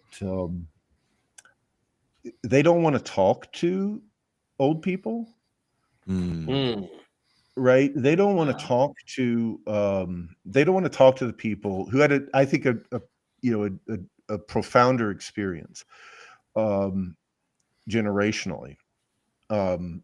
Obviously my generation was like useless, right? I'm an 80s kid. You guys are talking about like Kendrick Lamar and all this stuff. And I'm like, that's not my generation. Like Prince and Michael Jackson, that's my generation. Maybe a little bit of Public Enemy, right? And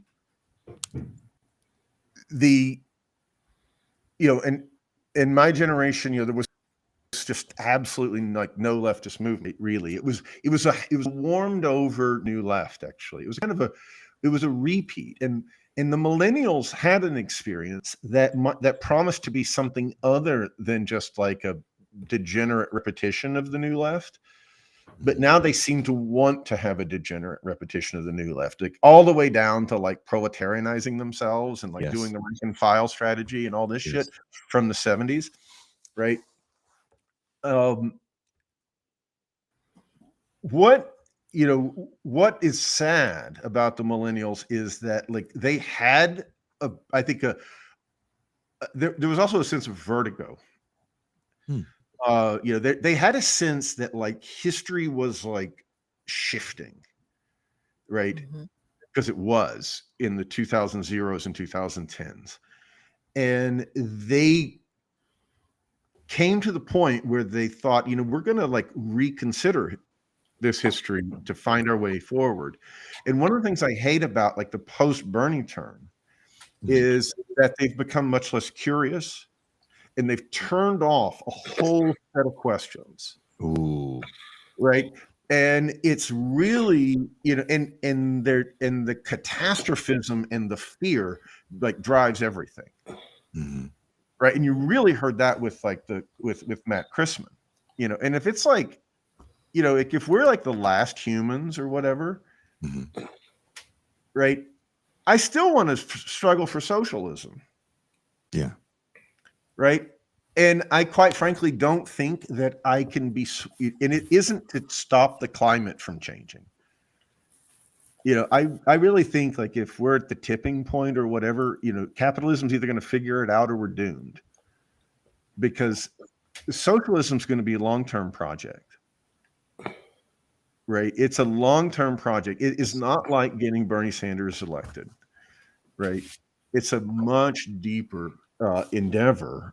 And so, let's just hope that they figure out the fusion or whatever that happened last week.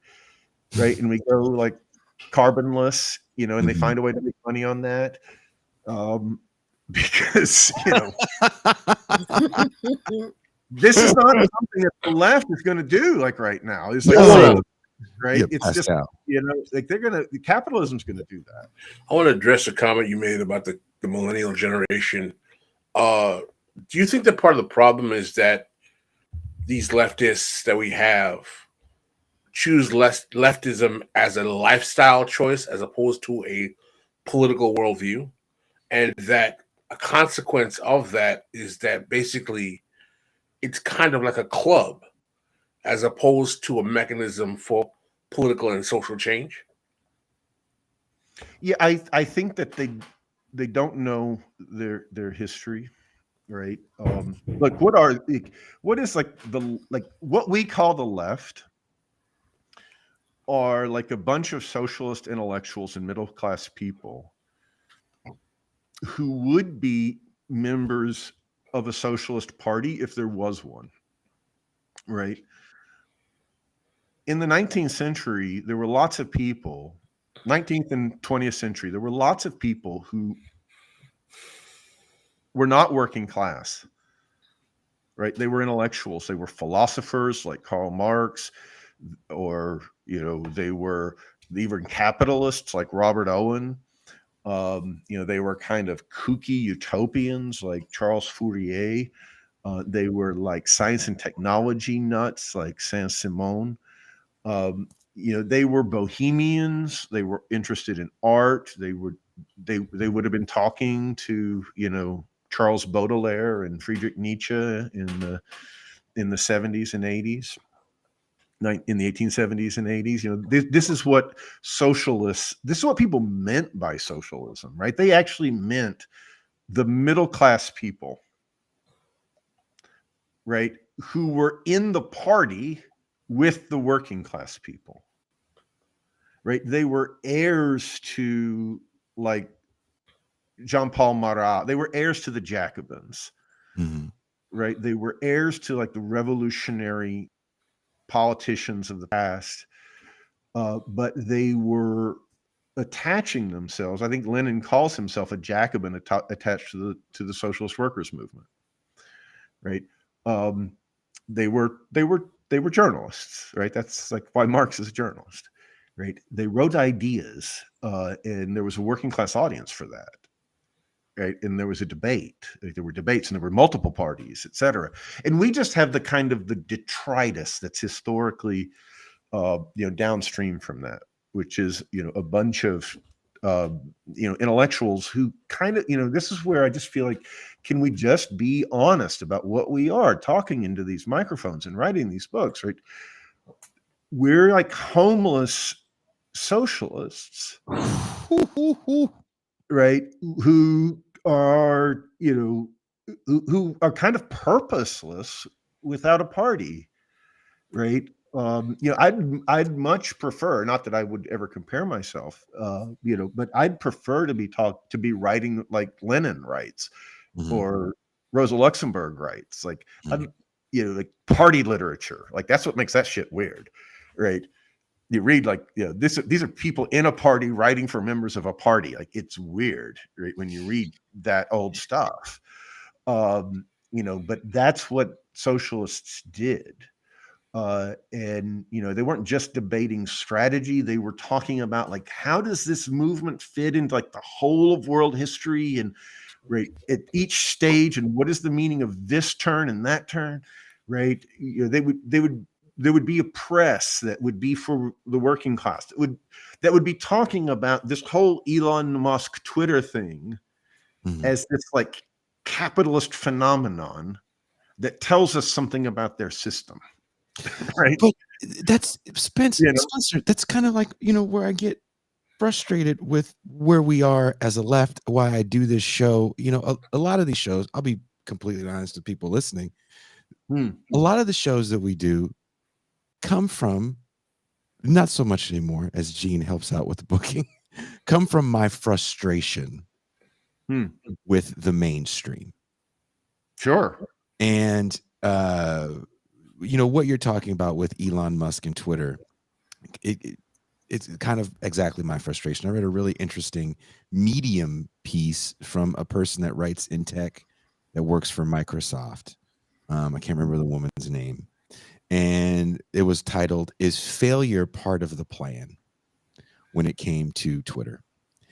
And it feels like talking about a billionaire's failures, quote unquote, is not making us really redefine what failure is, because Twitter financially has never really been a success.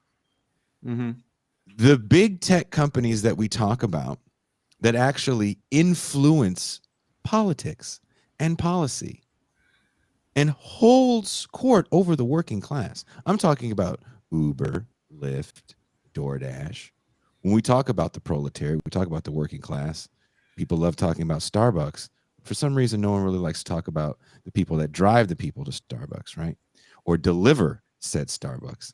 That before even Proposition 22 was voted on or even conceived in California, part of the original bill, the negotiation of the original bill, AB 5, was that there would be no unionizing. And even that wasn't enough for the tech oligarchy. And they go even further with Proposition 22. But we never look at these companies or these people. Spotify, failure. Is it because they have market capture?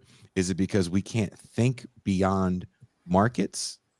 Everyone that's talking about Elon Musk as a failure. The thing about Elon Musk and Twitter, right, it's just this. It's that politics is at stake, right? It's that, these people try, they control access to the paper, the ink, the printing press, right? We can't write, we can't publish apart from dealing with Google and Twitter and Facebook and all the rest, right? And in anything that and if there was socialism, it would be hate speech and terrorism, right? That's the way that the capitalists will look at it, right? It would be about fomenting class war, right? It's hate speech, right? You're like, what socialist worth its salt isn't going to bitch about the ruling class, right? Right. And so, there's a principle involved, right? Which really isn't just about like the sort of preoccupation. Like, you hear these stupid leftists say, well, these are private companies. It's like, these people have a goddamn monopoly on the paper and ink. Like, this is not a private company. I can't just go out here and, buy my own, it used to be you could just set up your own printing press. I mean, that's what the socialists did, right? They bought their paper and their ink and their printing press, and they went out and sold it. You can't do that now, right? And so that's what's at issue, right? And they are, and of course, they're demonstrably using it to rig elections. Right? Yes. They're demonstrably using it to like rig political outcomes. And it happens to be for the Republicans, but I'm not on Team Democrat. Right? They're not doing this on my behalf.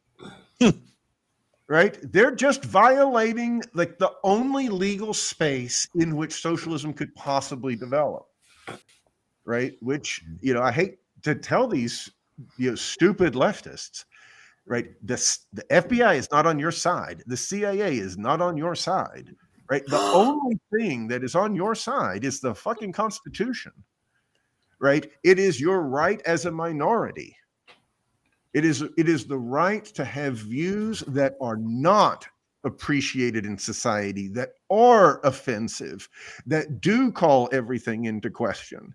Right. That challenge the mainstream, that are filled with hate, or we'll talk about overthrowing the government, right? If you think that that's allowed by Wall Street and the tech oligarchy, you're a fool, right? These leftists are cutting the branch off that they sit on. If they knew anything, if they were leftists, the fact that they can, act like this doesn't matter just tells you they're not serious, right? We, like I say, we would be pushing for the right of free speech. We would have lawyers. We would have, after all, the ACLU was established by a bunch of old socialists. They didn't do it in order to give the KKK the right of free speech, but they defended the KKK's right of free speech. They did it in order to defend the right of free speech so that free speech could do what it's supposed to do, which is to allow society to change.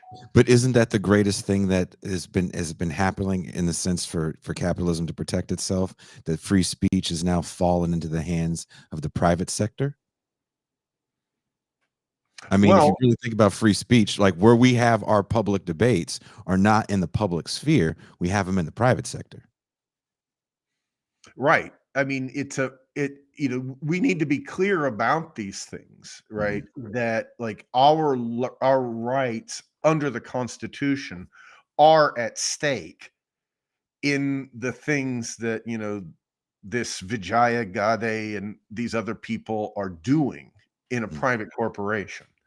Right. That's all that I'm saying. They were at stake in the way that the New York Times and, the Washington Post and et cetera kept the voices of leftists out in the 20th century. Right. I mean, it's not that the left has ever enjoyed like this, fair playing field. Right. Right. Obviously, it's like these stupid people who think that we have the right that we don't care about what happens on the January 6th, events. It's like, look, there's the right to assemble. Mm-hmm. You have to distinguish that from the laws that are being broken, right? Because I don't know about you, Jason, but I've never been to a demonstration where people didn't break laws, where some windows didn't get smashed or some people didn't go nuts or start fighting Mm-hmm. the cops. Like, and I still want my right to assemble. Yeah. No matter what happens. The greatest thing, again, I think some of the greatest things to happen for capital are, George Floyd, January 6th. No doubt. I mean, I'm just saying, like, can we please say that we're fighting a war in the Ukraine, that the death of George Floyd helped the military industrial complex to fight a war in Ukraine? Because that's what's happening, right? The Democrats rode this wave of fake anti-fascism, and they're now fighting a fake anti-fascist war. Right? It's not that they're like sinister, like that they're like manipulating people, like they're duped by their own bullshit. Right? Of course they are. That's why they think they're fighting the same fight. Yes. But it's all just capitalist bullshit. Well, yeah, once you convince someone that they're the Cold War. You're a child of the 80s. You got me on some years, but we both grew up watching the same propaganda. Mm-hmm. If you're defeating the bad guy, which kind of, again, when we talk about communism and socialism and the failures of socialism, what's really hard, especially for young people, and I don't mean young as an age, I mean young in being a leftist and feeling very confident and not just wearing it as a lifestyle brand, but really politically believing in the tenets of socialism, then you have to deal with the failures of communism and socialism in practice. You do indeed. And that's very hard for people to try to deal with because because you feel as if, and this is, correct me if I'm wrong, Pascal, or help me make this point better. You feel as if you're talking to the winner. I'm talking to the capitalist. I'm talking to the Democrat. I'm talking to the person that believes in liberal democracy. They believe they won post 91, post the fall of the Soviet Union. And they think their system is infallible, regardless of the fact that we're having this discussion in front of a homeless encampment, regardless of the fact that we're having this discussion possibly at a rally where a cop just shot another unarmed citizen, or we're having this at a strike. We're still talking to the people that believe they are part of the winning team. How do we then reckon with that pushback on socialism, communism, that it is a failed ideology? Because look at the bread lines, look at the poverty in Cuba, look at the poverty in Venezuela. I just had that debate today with someone on social media, and actually right before, and first of all, he brought up Cuba. The first thing I told him, I said the per capita income in Cuba is higher than both the Dominican Republic and Jamaica. Second thing I told him, I said, show me a place where socialism hasn't been attempted to be destroyed by capitalism. The same way you talk about how socialism doesn't work. If everywhere it's been tried, capitalists stop it from working, why do you think it fails so much? I mean, it's kind of ridiculous. It's like you shoot someone in the kneecaps and you ask him why he can't walk. So, I mean, for me, I kind of don't accept. I believe that I believe that there have been clear mistakes amongst socialists and communists, obviously in the 20th century. But I actually don't swallow that as much, because I think that if we understand the power of the capitalists and the amount of sheer mercenary energy that they put through to destroy any type of challenge to their economic worldview, I think we'd be less willing to act like we did things wrong and be more willing to say we wish we had better guns. Because that's kind of the way I look at it.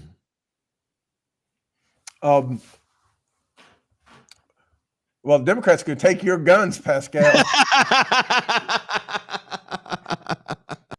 First thing, right? I'll say this. Look, the failure of socialism is happening in the first world. Right? The defeat of socialism is happening in the United States. It happened in Russia. You could say it's happening in China, depending on how you view that history, and how you understand the Chinese Revolution to begin with, etc. All the post-World War II revolutions, have that kind of post-Soviet sort of post-Stalin character. Yeah. I agree with you, Pascal. I mean, I can make a Stalinist argument, which is, look, communism has a great economic record, right? It worked wonders in the Soviet Union. It's delivered the most, powerful engine for capitalism in China, right? Like on a development index, communism looks just as good as capitalism, right? I'm a historian of India. They don't count all of the children who die prematurely or of malnutrition or whatever as like they count the stack of bodies in the Great Leap Forward, right? But it's a catastrophe, right? It wasn't like, was it caused by politics? I would say yes, it was caused by politics, no less surely than like a Ukrainian famine or the famine at the time, at the time of the Great Leap Forward was caused by politics. I don't, I even if you want to play that kind of stupid, count the corpses game. But let's leave all of that kind of tanky preoccupation aside. Right? What I would say is that all politics, even what I'm calling capitalist politics, is a kind of socialist politics. Really what Marxism is the argument that you can't reform capitalism. Right? Now, it doesn't, in the sense that the discontent and the crisis that gives rise to revolution routinely in capitalism, repeatedly within capitalism, should be pushed by the working class through all of its contradictory phases to the point of taking power. That's really like the Marxism is saying, look, this is the tendency of these revolutions. Already in 1848, the working class is posing the question of power. In the Paris Commune, of course, the working class takes power briefly in the city of Paris, right? What Marxism is saying is like, let's take that tendency and push it. That's really all that Marxism ever is like an endorsement of the profoundest tendencies within socialism. It's why Marx like plagiarizes everything, right? He plagiarizes Louis Blanc, he plagiarizes Blanqui, he plagiarizes Robert Owen, all of his great phrases, the freedom of each will be the precondition for the freedom of all, or we'll go from from each, we'll go to the point of from each according to his abilities and to each according to his needs. All these phrases are ripped off because Marx is ripping socialism off. He's pushing it. He's criticizing it, and he's saying, let's take it to the point of the crisis of this entire social form, where we openly prosecute that crisis politically, which is what the dictatorship of the proletariat would make possible for him. And I think that what we've lost sight of is that, this is a project that you can't simultaneously, in other words, yeah, I'll grant you Bernie Sanders is a socialist, but only if you grant me that Donald Trump is a socialist and Hillary Clinton is a socialist and Barack Obama is a socialist, because they're all managing capitalism and they're all going to violate private property rights. Right? They're going to do all kinds of stuff in terms of bailouts, in terms of all sorts of things, right? Capitalism is one rolling violation of private property rights, not just for the working class, right? These monopolies that we're talking about, right? And so everyone is like politically managing the crisis of capitalism. It's a story that Chris Catrone will tell, but I'll repeat it here. He told me, and then I went and looked at, a reporter asks Hillary Clinton, what really keeps you up at night? And she says, what are we going to do with all these unemployed people? Right? It's what it's what Trump's talking about, right?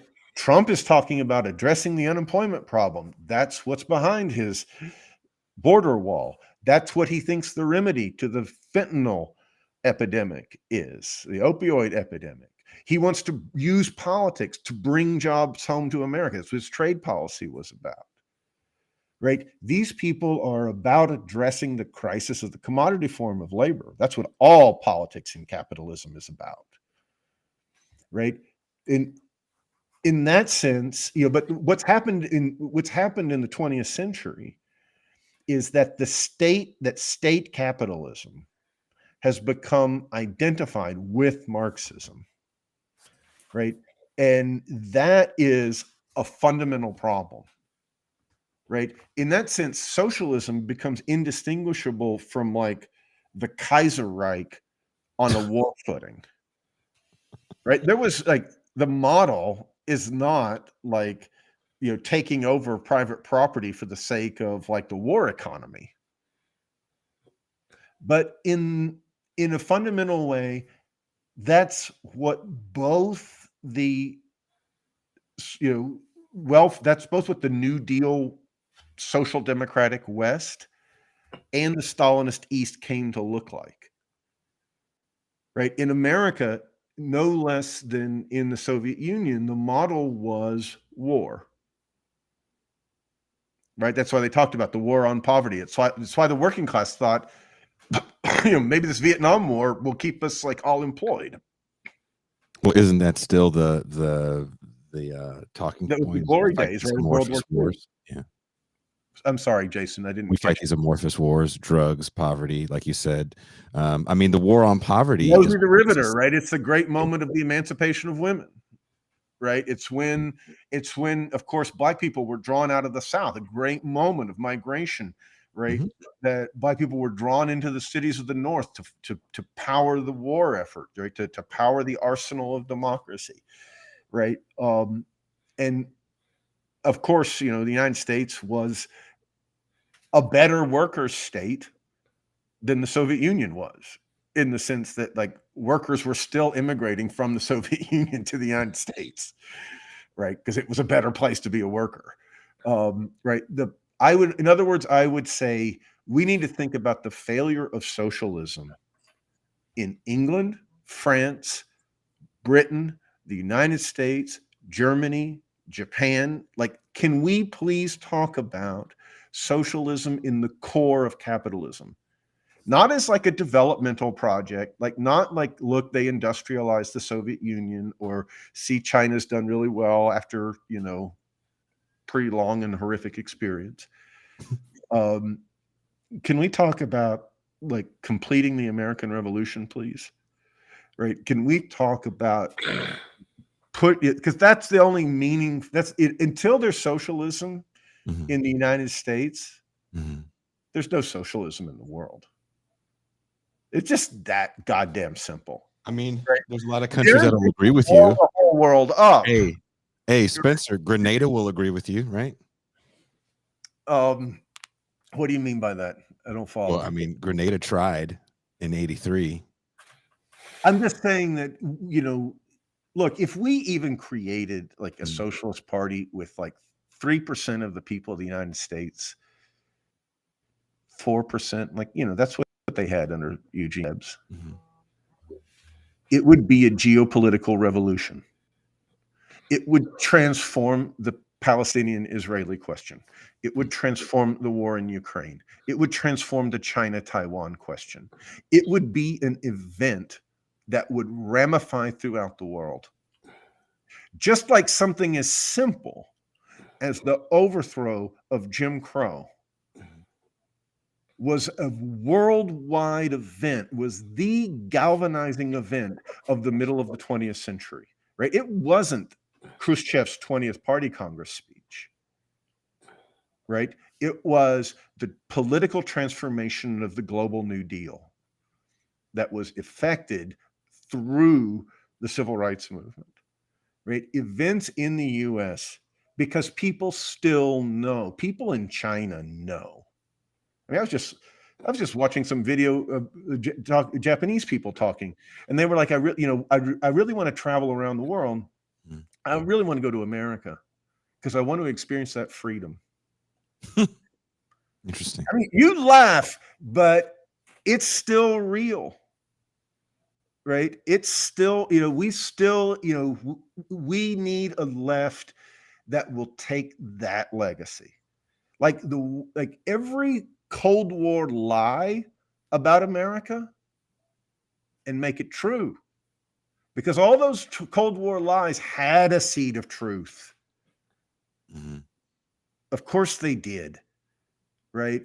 Like, of course, my mother-in-law in Calcutta, when I first met her, could tell me all about the American Civil War and Abraham Lincoln. Because she ain't never read any Indian politician who could say something like the Gettysburg Address. It's just that simple. Well, Spencer, let me ask you a question. What do you deal with those? What are your thoughts on those on the left who will say that the heightened contradictions of capitalism are at the apex in America, and that to have socialism in the rest of the world, you would have to neutralize the capacity for America to function as an empire first? Well, sure. I mean, where do all our cops come from? Right? They come from the army, right? We are enemies of this bloated American imperial state. I would I talk about it in my book in terms of thinking about Great Britain as Bonapartist. Yeah. Right. It doesn't have like a large domestic army. Right. It's not like Prussia. It's not a bunch of jackbooted, soldiers in the streets. But when it comes time to, to intimidate or put down the Chartists, the working class party in 1848, you have all of these former colonial officers that you can deputize. Right? We deputize all of these, former soldiers into our domestic police force. Right? They are, the overseas expression of the American empire is rooted in the domestic reality of capitalism and vice versa.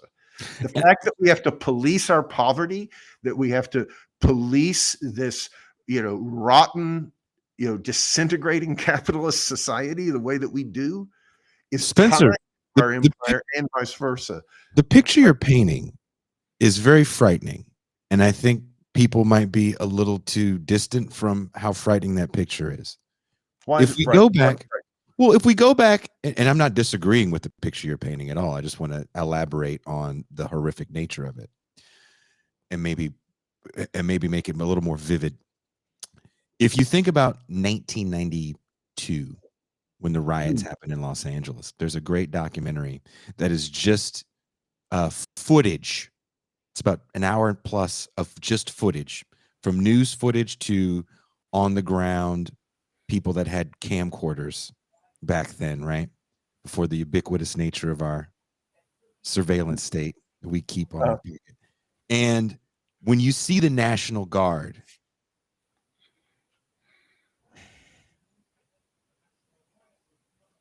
fact that we're pointing guns at our own people, right? And this is just the National Guard. We weren't in a 20-year war yet. So now what you're saying is, and again, I'm not disagreeing with this, I just want to make it a little clearer. You're taking people that have already seen combat in some shape or form overseas, and they're already programmed to find the bad guy. And part of policing is you are the good guy. You have to go home at night. And these people that you're supposed to protect, bad guy. You probably don't even know who the good person is anymore because everybody is the bad guy. And sending these cats out to police poverty as we do, January 6th is never going to happen again.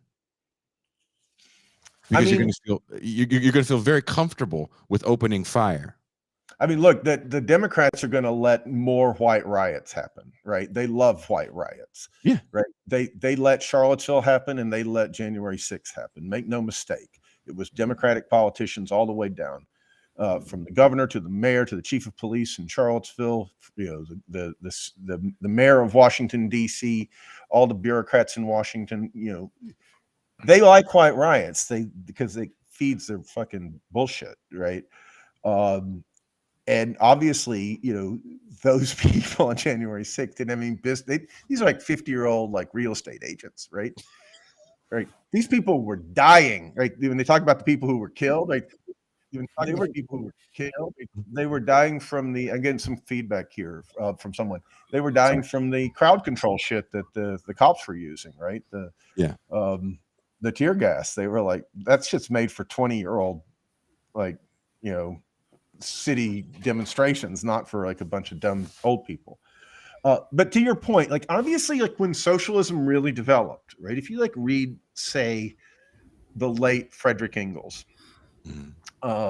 he's talking about developing socialism within the army in Germany.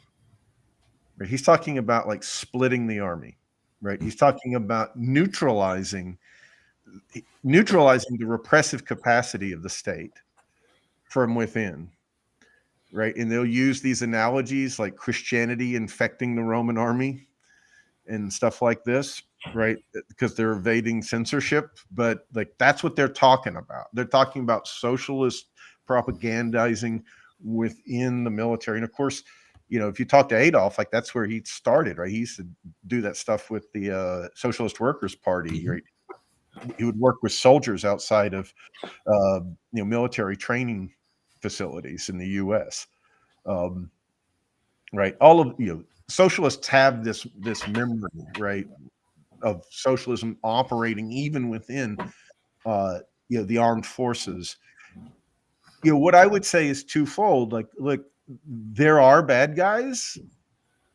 Like, every like whatever confirmed Islamic terrorist that the military killed, like I'm not worried about that. Right? That's not my objection to the military, is that they're out there like shooting these fascists who are enemies of the left. That is not the whole story of that war, of those wars. Right? They are destructive, they are self-undermining, they ultimately feed that kind of politics. Right? In the same way, of course, the cops are there because there's a time, there are times when people need a man with a gun who's authorized to use it. Right? The cops don't exist for no reason. Right? They exist for a reason. Right? So, like, we have to understand the necessity of it. Right. And a lot of times people will hear this as like a defense. It's not Marx isn't, this is just what Marx is saying. Right. Marx is saying, look, if you want to manage capitalism without the proletariat coming into power, this is what it's going to look like. It's going to look like unemployed people. It's going to look like drug addicts. It's going to look like all kinds of street hustles and survival, right, that people are going to be engaged in, that's then going to call in the state to deal with it, right? That's what the Bonapartist or executive state under capitalism is. And it's not fundamentally on behalf of the capitalist class. Mm-hmm. It's on behalf of a society as a whole whose freedom is alienated from it. The capitalists can, Marx famously writes in the 18th Brumaire that, bourgeois fanatics for order were shot down on their balconies by drunken soldiery. Oof. In Louis Bonaparte's coup d'etat, right?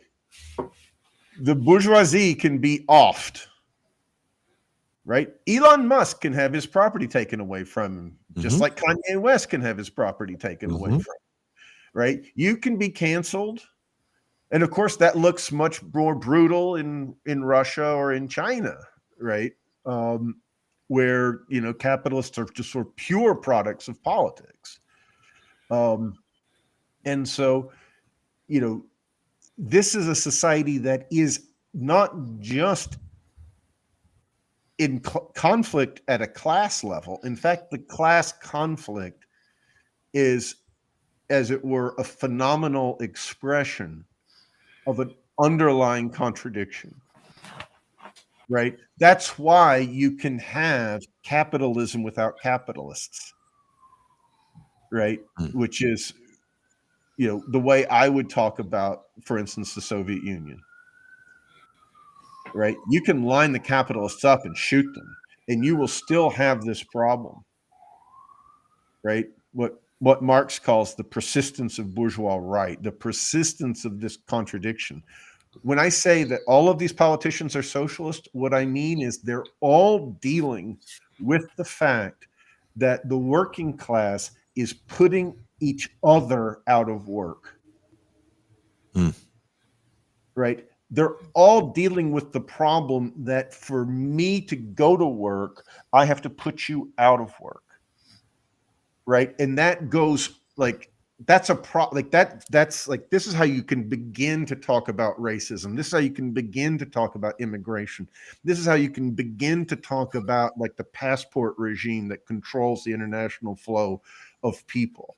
Right? You have to understand that there is that without organization, without parties, without unions, without a whole array of working class institutions that can try to at least render this subject to the working class's own control, it just looks like a war of all against all. Because it is, right? It is that, right? It is the case that, right? And that's why we live in a world of mass conformity. Maybe if I cut my hair, or maybe I wear the right shirt, or maybe if I'm a Democrat, maybe if I have the right opinions, maybe if I don't speak up or speak out of turn, right? Then I will be able to be one of the chosen ones, right? This is how people deal with this as an individual crisis, right? Is through a self-imposed authoritarianism, right? They impose conformity upon themselves as a survival strategy, right?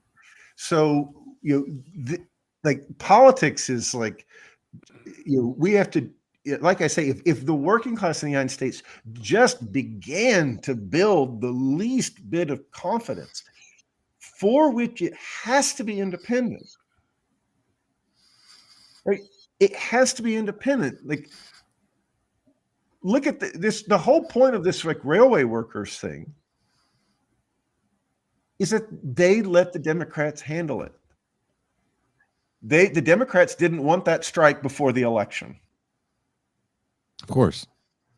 As soon as they agreed to that, they gave up their power. The point of should be your election is your problem, Mr. Capitalist. Right? We're settling our problems here with you. Right? If you're not clear about that, you can't, like it doesn't matter how many Starbucks get unionized. Right? You're just talking about like setting up, a kind of labor brokerage. That's all that a union can be outside of politics. It ends up being who has a union card and who doesn't, and controlling access to that, right? Which is why unions got broken in the 1970s and 80s, right? You can't issue a union card to every woman and every Black person who's asking for a job in those sectors. And in the end, that emancipation meant smashing the unions. As we saw with Reagan in his first term. Pascal, I'm sure you have something you would like to add to this. So, based on the formula you're talking about, what exactly are the practical steps to developing this type of socialism that you're talking about that actually displaces capitalism? For me, one of the reasons why, as much as I may agree that Democratic Party entryism is beyond limited, maybe even doomed to failure, is that I'm kind of under the realization that we haven't had a left or leftists in this country for over 50 years. We've been in this kind of counter-revolutionary period since the late 60s, early 70s. And the fact that we actually have some people who can verbalize and say capitalism is the problem is an advance from where we were definitely when you and I were growing up. So instead of simply saying that, oh, this is not going to work and everything's going to fail, why don't we at least try to organize around the equal understanding that we all have that capitalism and imperialism and sexism and racism are the problem, and develop a strategy to expand that politics amongst a cadre of people who can implement and realize that into either a socialist party or a politics that challenges the forces of capital. I don't think it has to be a zero-sum game. I think it's a matter of incrementally trying to do what it is to take certain steps. So as much as I may agree with you that I think democratic entryism, if your organizational skill lies in that direction, right, I'm ready to join your party, brother. Right? If we can start up I don't know who's going to do it, right? I don't really think I'm particularly skilled at doing that. I'm just a guy who reads books and tries to understand them. And all that I'm saying at that level is that's important, right? Intellectualism is important. Capitalism is like a hard problem to think about. And the deepest aspect of it is what Jason was talking about. It's the history of socialism and its failure. That's a really deep problem, right? That you have to read all kinds of stuff and think about in a really motivated way. And you can't let being an academic or being a successful journalist or anything it doesn't get you any promotions. I'll just put it to you that way. It does not get you promoted in this life to think through the problems of socialism. And all that I'm trying to say is that is a part of the problem. A part of the problem is a fearful and cowardly and simply ignorant intelligentsia. Right? We want some leftist intellectuals who are serious about this problem, who are serious about thinking about the legacy of Lenin and thinking about the legacy of Karl Marx and this history in all of its ramifications in terms of all that can answer all of this anti-Marxist crap. Right, that can answer all the postmodernists and the post-structuralists and the post-colonialists and and the fake allies that are Democrats. Right. Well, my response to you, Spencer, is we don't have that cadre. We had a show the other day, and I think we talked about with Matt Crispin. Is that I don't think it was Crispin or someone else. We talked about how part of the problem is that we don't have a bench of left intellectuals who are really. I mean, we have left intellectuals who really can take it to the system because, frankly, we're still trying to convince people that the system isn't working. That's why I referred to that interview, right? I thought that interview was kind of, raising a bunch of stuff, and I was just like screaming, like, can we please talk about the history of socialism, right? Like, please, right? Like, we have to be, are we talking, in other words, like Matt Christman is like, well, it's going to happen in our everyday lives, right? And I'm like, it ain't happening in my everyday life. Like, right? Well, I live in Virginia. It's not like the epicenter of like the unionization effort or whatever. Like, no. I'm just here with my books and this camera and this microphone and my friends and my wife, right? I am not building socialism in my everyday life, but I can participate in socialist intellectualism. And Matt Christman, will you please do that? Will you please say you're not an entertainer? Right? This isn't just like this throwaway experience that you're engaged in. It's a serious, it could be, it addresses a serious problem. Well, I think serious. Yeah, go ahead. Well, let me, sorry to interrupt you, Spencer. Please do. I think part of the problem is, and I'm not going to speak for Matt Christman. That was my first time meeting him. Seemed like a nice guy. Passionate. But I'll be really transparent. It is kind of hard sometimes because we take ourselves seriously on this show. We do put in the work. We do the reading, right? It has Tucson giggles. Taking yourself that seriously, I think for us, because we're still young in the sense of some of it, we're just young, right? I grew up watching Chomsky, Cornel West, old videos of Malcolm X. I grew up at the tail end of Huey Newton still showing up on my television set locally as a Bay Area native. Wow. So you're not that young. I'm 45. So I remember when he died. I grew up in the shadow of those people who cast an enormous shadow. Oh yeah. And I'll speak for myself. I won't speak for the people on the screen. It's hard for me to think of myself like these people. I try to do something important. I try to bring people like you on to have important conversations. Look, it's a different thing, right? I mean, there's a whole array of things that have to be done, right? Papers have to be edited, books have to be written, shows have to be hosted, right? It's important, right? And people, like Doug Lane is really great at interviewing people. I tell them, like, you don't have to debate everybody. Interviewing is a real skill, and I'm serious about that. I've published a lot of interviews myself. There's a whole array of things that have to be done. Right? We need socialist doctors, we need socialist scientists, engineers, we need people who can talk about all kinds of stuff, and this is, all that I'm saying is that there is like an actual. The joke that I tell my students is, look, two people at Walmart get together and they say, hey, let's form a union. Mm-hmm. And the other one, and one says to the other, but didn't that lead to the gulag?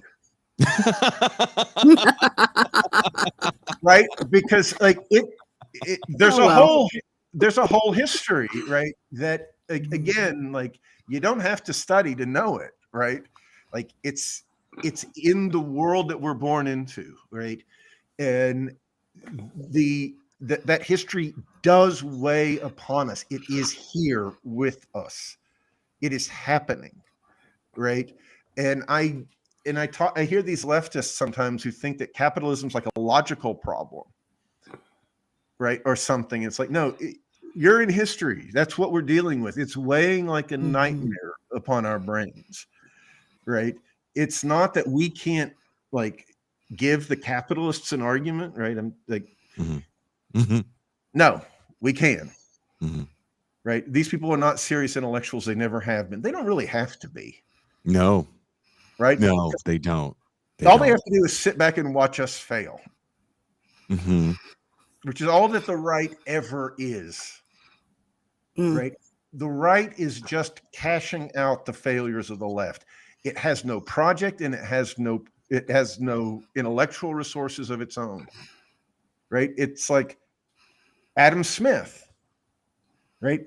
Adam Smith is revolutionary, straight up anti-slavery, anti-colonialism, revolutionary, as revolutionary as Karl Marx in his day. What he's dealing with, he's as committed to the emancipation of the people as anybody else, right? He's not apologizing for anything, right? The right just takes the old superseded arguments of the left, right? Fascism is a form of socialism. Like, come on, right? It is, right? It's about, That's hard for people to grasp those, Spencer. It's cashing out the failures of the left. That's it. But that's, I'm not saying you're wrong, and I'm not disagreeing with you. It's just when you have this burgeoning group of smiley face new leftists, and they're reading about all these wonderful things, and socialism is going to give you health care and new shoes and all the things, and then you find out what Mussolini was a socialist. Damn right. I mean, these young people, they want to know. It's like when I hear professors blame the students. I never trust that. I'm like, you're the problem, not your students. Your students are raw curiosity, right? People who present. Go ahead. Oh, sorry. That's Sun Tzu, Art of War. I'm on to you, Spencer. You have to, when people present themselves to be like told about Marxism, let's just take them up on that. That's all I'm saying. Because it's actually the most optimistic fucking thing that's ever been thought. It is the opposite of the black pill doom and gloom, misery, dream of destruction, kind of Cormac McCarthy, the road imagination that seems to dominate the millennials now, right? What it's saying is, look, all we need to do is undertake a Marxist critique of the failure of Marxism and reboot this socialist project and achieve it, right? Mm-hmm. And, we can have like peace on this planet. We can like have a world without the state, without the coercion of man by man, right? Et cetera, et cetera, et cetera. Like, I believe in that. I believe in that as a possibility, right? It's just, that really is, ultimately a problem of like humans figuring out what to do with their own like complicated freedom. Right, because that's really all that capitalism is like a kind of a freedom that's like run away from us, right? Like, Marx has that image of like the magician whose spells are like getting away from him, right? Like a Fantasia image, right? Right, we're like it's a contradiction of the forces and relations of our social reproduction. And so I don't think it's like, like, I don't know what the kids, like, what do you call the like red eye thing that they do on their memes?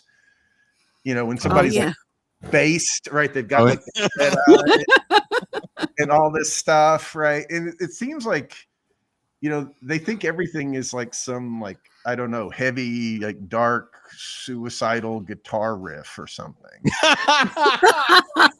It's the success of the idea that stuff like grunge was moment changing. When we go back and think about the moments, I was talking to my neighbor, who I'll keep him nameless. I don't think he said where he lives yet, but my neighbor who's in the same pundit sphere, and we were having a debate in my kitchen about the importance of something like even the railway strike. And I was like, I think when the story gets told by CNN on the 2020s, won't even get mentioned. And he pushed back, and I was like, no, I think Kanye West saying that Jews are the center of all evil is more important to the media narrative, even in small spaces like this, than the railway strike will be when we think about large moments of this decade. And we're only 2 years into this decade, right? Because Kanye and Kyrie are expressing the heart of the Democratic Party, right? Which is that it's a bunch of right, that it's a bunch of fucking speak on it. Society is composed of tribes, right? This is what they have internalized, and they're just parroting the narrative. This is what the Democrats, whatever diversity bullshit looks like, right? It's a massive argument against the existence of society, right? I see that someone in the comment section says, oh, you say fascism is socialism. It seems like there needs to be more nuance. Well, let me tell you, we're breeding a far-right form of the state right now in the name of socialism. In the name of anti-fascism and keeping out Trump, we are destroying every legal protection that citizens have in this country. Never mind trying to organize socialism, right? Obviously, organizing socialism is downstream from citizens having some rights, right? And you can put the Congress, you can ring fence it, you can put the National Guard around it. The Congress can have its own police force, which is just manifestly unconstitutional, right? The Congress is the opposite of the executive branch. They precisely don't have cops, right? On and on and on, right? This is the left giving you the right. This is the left giving you a very dystopian form of capitalism.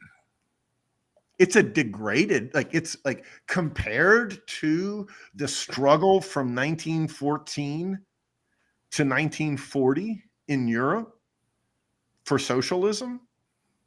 Obviously, it's farcical because there never really was a bid for it, right? But, in other words, fascism was the cashing out of the failure of German socialism. And in that sense, it is the product of that struggle, right? Of course it is. It's why we have fascism that lets itself get thrown out of power by elections. Because our fascism isn't really an anti-socialism, right? You had to learn from socialists that when you take power, you never give it back. When you take power, it's a revolution. When you take power, it's a new Reich, right? The socialists take that. I mean, the fascists take that from socialism. Of course they do. Where else did that idea come from? Right? And of course, fascism as a national socialism is the doppelganger of socialism in one country.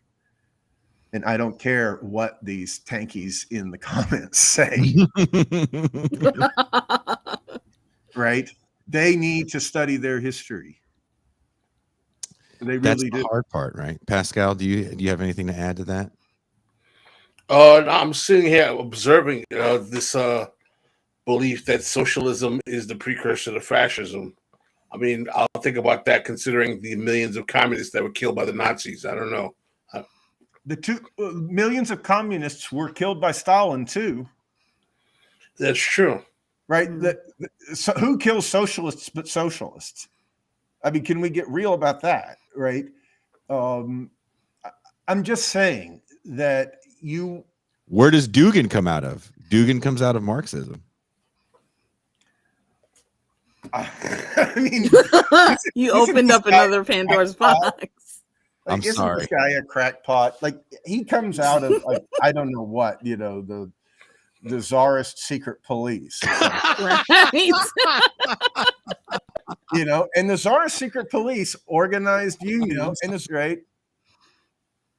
Father Gapon is, you know, got himself shot and led to the 1905 revolution. He was in the pay of the fucking czarist police, right? As was the whole church in Russia. You know, let me put it to you this way. I think what I see on the, you know, from these tankies, There's tanks. There's literal tanks. These tankies, I think my microphone must have gone out in the chat, is what I was alluding to with Matt, the other Matt that you had on Nietzsche. Matt McManus. Matt McManus, right? These young people are trying to figure out what's left and what's right. First of all, right? They want to say, like, you know, Stalin good, like he's on our team, and you know, I don't know what, Heidegger bad, or I wish they said Heidegger bad actually. You know, Hitler's bad. The Republicans bad, right? Well, yeah, but they also, I think there's kind of a general consensus that Hitler's bad, right? Right. You know, I would say that Hitler's lame, right? Is what I would say. Like, he's not like interesting, right? But there are things that are interesting that are not clearly left wing, like art, for instance, right? You won't get very far thinking about art, deciding whether it's left wing or right wing. And you won't get very far thinking about Nietzsche if your first question is it left wing or right wing? Or Freud, right? Or, like I say, poetry or a novel, right? Like, there's just a, you know, the lobotomization of the young has meant that they don't really want to think about how deep the problems run.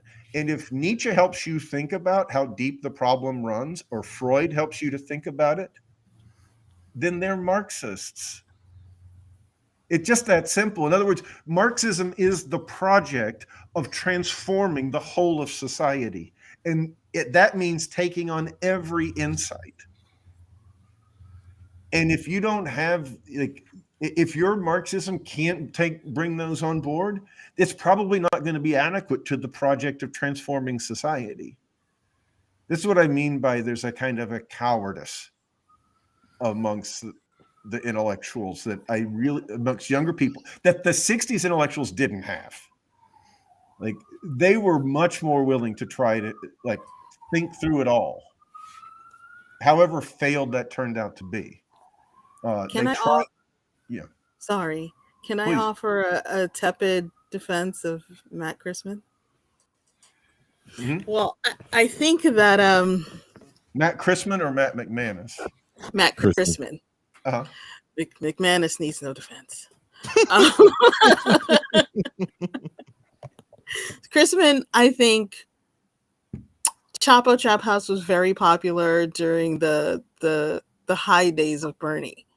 Mm-hmm. And I think it was particularly devastating for that crew and for the fans of the show when Bernie, you know, obviously had to suspend his campaign. Right. I think Christman was coming to understand where his responsibility laid in that. Mm-hmm. I think he didn't realize it until it was over, and then felt bad for where he may have led people. His subsequent Kush blog. I think that's very insightful. Thank you. I think it's very personal for him. And he says that the insights that he offers are just him thinking about himself, really. And right. It's not meant for other people to be extrapolating for themselves. That's why I meant. That's what I said to Jason, that he's very passionate, right? I do think that he takes some responsibility. He tries to take responsibility for that, for what he was talking people into, right? And that means talking them around the present moment, right? Which is, of course, one of disappointment. And it's very much a be careful what you wish for moment. Not that Bernie's president, but that is a major wing of the Democratic Party today, and a component of their, perhaps most militant component of their party. What I am saying is, okay, like maybe it was inevitable that the discontent with the crisis of neoliberalism was going to be drawn into the capitalist parties, because it was, right. That's Trump and Bernie, and that was going to make an appeal to this left that had grown up from the anti-war movement and Occupy, right? And obviously, it's going to be about, like, it's going to be the opposite of Occupy, in the sense it's going to be about power, not about like making a demonstration of powerlessness. And all that I'm saying, so maybe like we couldn't have started a socialist party coming just because there was Jacobin and they were talking about Karl Kautsky, because they were, right? But let's try to hold on to what that, or at least register that there was a desire for socialism in that generation, in our time. And it wasn't exhausted by Bernie Sanders. Bernie Sanders' campaign didn't take up all that generation desired. In many ways, it was a curtailing and a kind of compromise. And because Gene Bajalan will, he'll always, he'll say you were a sectarian then and you're a sectarian now. Right. And I'm just saying, when do we get to bring up Marxism? Like, I couldn't bring it up then because it would spoil Bernie's chance to win the nomination. And now I can't bring it up because it's like you think it's a downer. It's not. That's all my point about Matt Christman is like, he was in Chapo Trap House, and he does have a certain credibility with his generation. And I think that he's had an education that is potentially better than anything you could get in any university, right? He read from the school of life, and all I'm saying is read more deeply, brother. Well, I mean, first of all, you want to talk about Marxism more, and we're coming up on 3 hours. We have to wrap it up.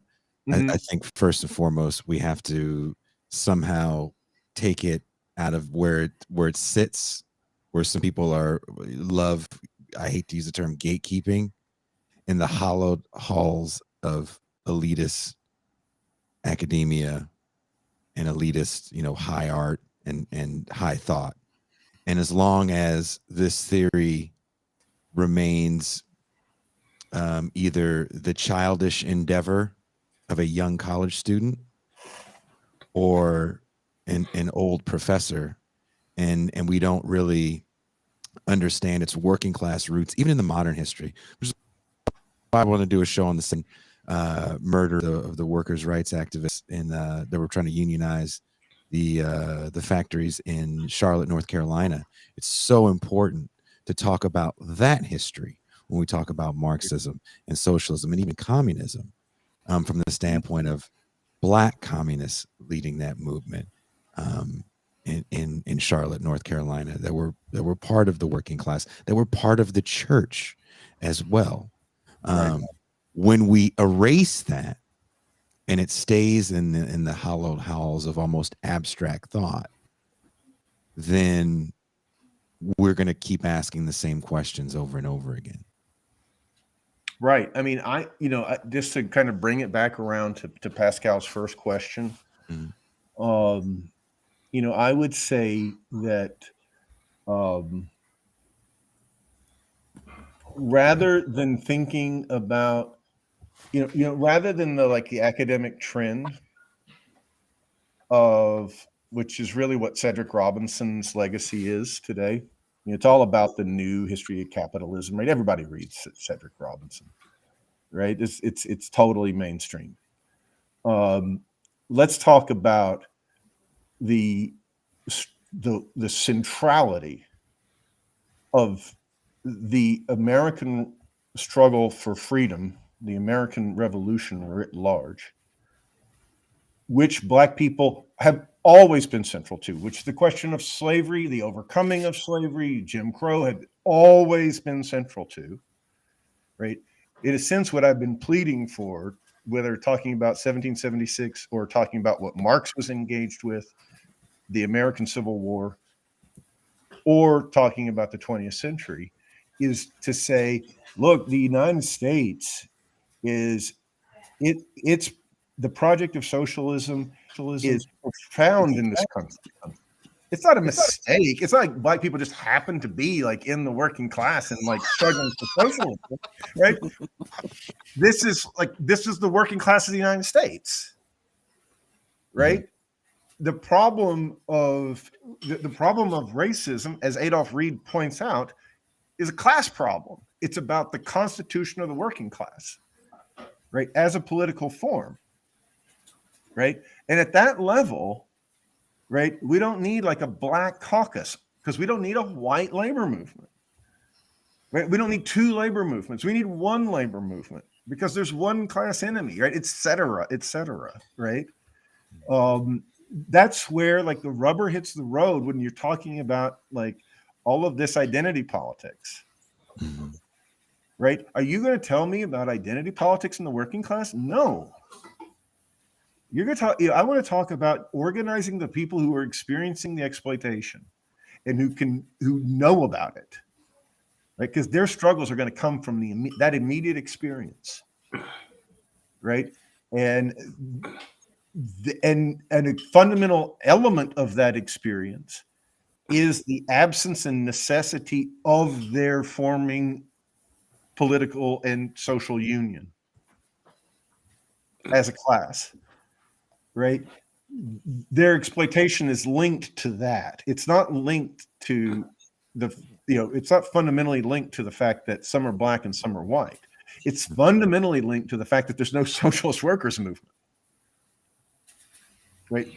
That's the underlying structuring reality of it. So I agree, right, that we need to talk about this history. It's a long, but this idea that this, I mean, quite frankly, this rotten, anti-Americanism, this idea that this country is not revolutionary and that the task of socialist revolution isn't plainly posed by our history, squarely posed by our history, and at stake it's at stake in the American Civil War. The American Civil War is the occasion for the formation of the first Socialist International. Full stop. Right? It is what Karl Marx sees. It's the solidarity of the English working class with the cause of the Union that is the first act of international socialist solidarity, right? Because that is an act of the working class saying, no, we're not going to let you smash the Union blockade and diplomatically recognize the Confederacy in the name of the working class, in the name of getting cotton for us to work on in these mills in Manchester and putting us back to work.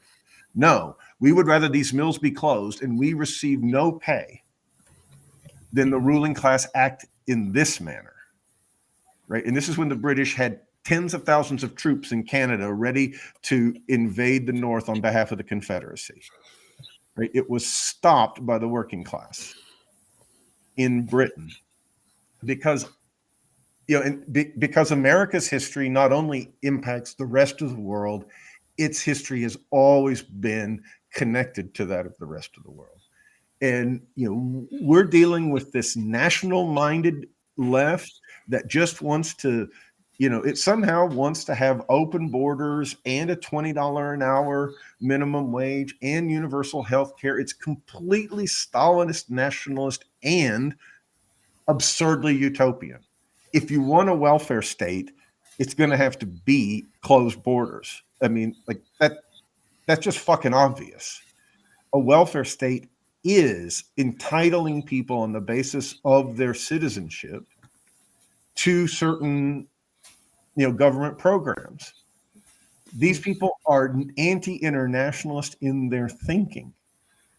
I mean, the Democratic Party is going to do that to you, right? It's obviously worse than Stalinism in turning people into like nationalists, right? So I think that we need to think about the United States and its role in the Cold War, yes. But, as I will say, the United States never defeated socialism. Not really. Right. I know that I'm sorry, not in Tucson, but I know that Pascal's going to balk at that. But no, it didn't stop socialism. Well, you can't stop an idea, right? Well, the fate of socialism in the world isn't what was being fought over in Vietnam. No, it just isn't. It isn't. There wasn't a project of, one to many Vietnams that was like a viable road to socialism, right? That's a total fucking myth. And the people who believe that were really jacked up on what we were talking about last time with Frantz Fanon. They were jacked up on decolonization as a kind of really Ersatz project for socialism as a consolation prize, and they tell you that it is about socialism, and it ain't. Right? It's about decolonization, which is fine. Didn't really do that much for the people of those countries. Did a little bit, good and bad. Really isn't. It's just this is like rank Stalinism, the idea like who's the better friend of the third world, the Soviets or the Chinese, that's somehow the revolution. This is all like very, very far down this education rabbit hole. The issue was the complete subordination of the American working class movement to the Democratic Party. That's a much profounder defeat, which the Communist Party of the United States was instrumental in achieving. Right? The subordination of the American working class to the Democratic Party is a much greater defeat for world socialism in the long run in terms of people suffering in history than what happened in Vietnam. And I think people think it's like crazy or something, but it's just a flat fact that you and I, the people who are listening to this in the first world, our actions are more consequential for the fate of world history than anything that people can do in most places in sub-Saharan Africa. Right? Yeah, coltan is what keeps our cell phones working. That comes out of Africa. Right, but I'm saying that the politics adequate to they can't mount a politics in sub-Saharan Africa that is adequate to addressing their own unfreedom, unless the resources that keep us alive and feed us, the resources that keep us alive and feed us come from them. And part of the reason why they can't have politics is whenever they develop politics, we stick a shiv in their back consistently. Right, which is why we know nothing about their election and they know everything about ours. right? They know who the president of the United States is. They know what happened in that election, because what happens here is extremely consequential, and the responsibility for American leftists is very high, right? The prosperity and the position that the United States is in the world is not a function of slavery. It's a function of revolution. Of course it is. Revolution has made the first world. The countries that had bourgeois revolutions are the core of capitalism, or the ones who had communist revolutions are developed, right? Britain, France, the United States, these are the core countries of capitalism. By extension, Germany and Russia, socialist revolutions, right? We have a responsibility in the first world. The legacy of those revolutions is at stake. And it has led the world for a very long time. And it does nothing to say that, well, everything that's bad in the world is a function of the countries that dominate the world. I mean, all that is to say is that we have a responsibility to achieve socialism here, right? That's all that I'm saying. Like, and the fact of the matter is that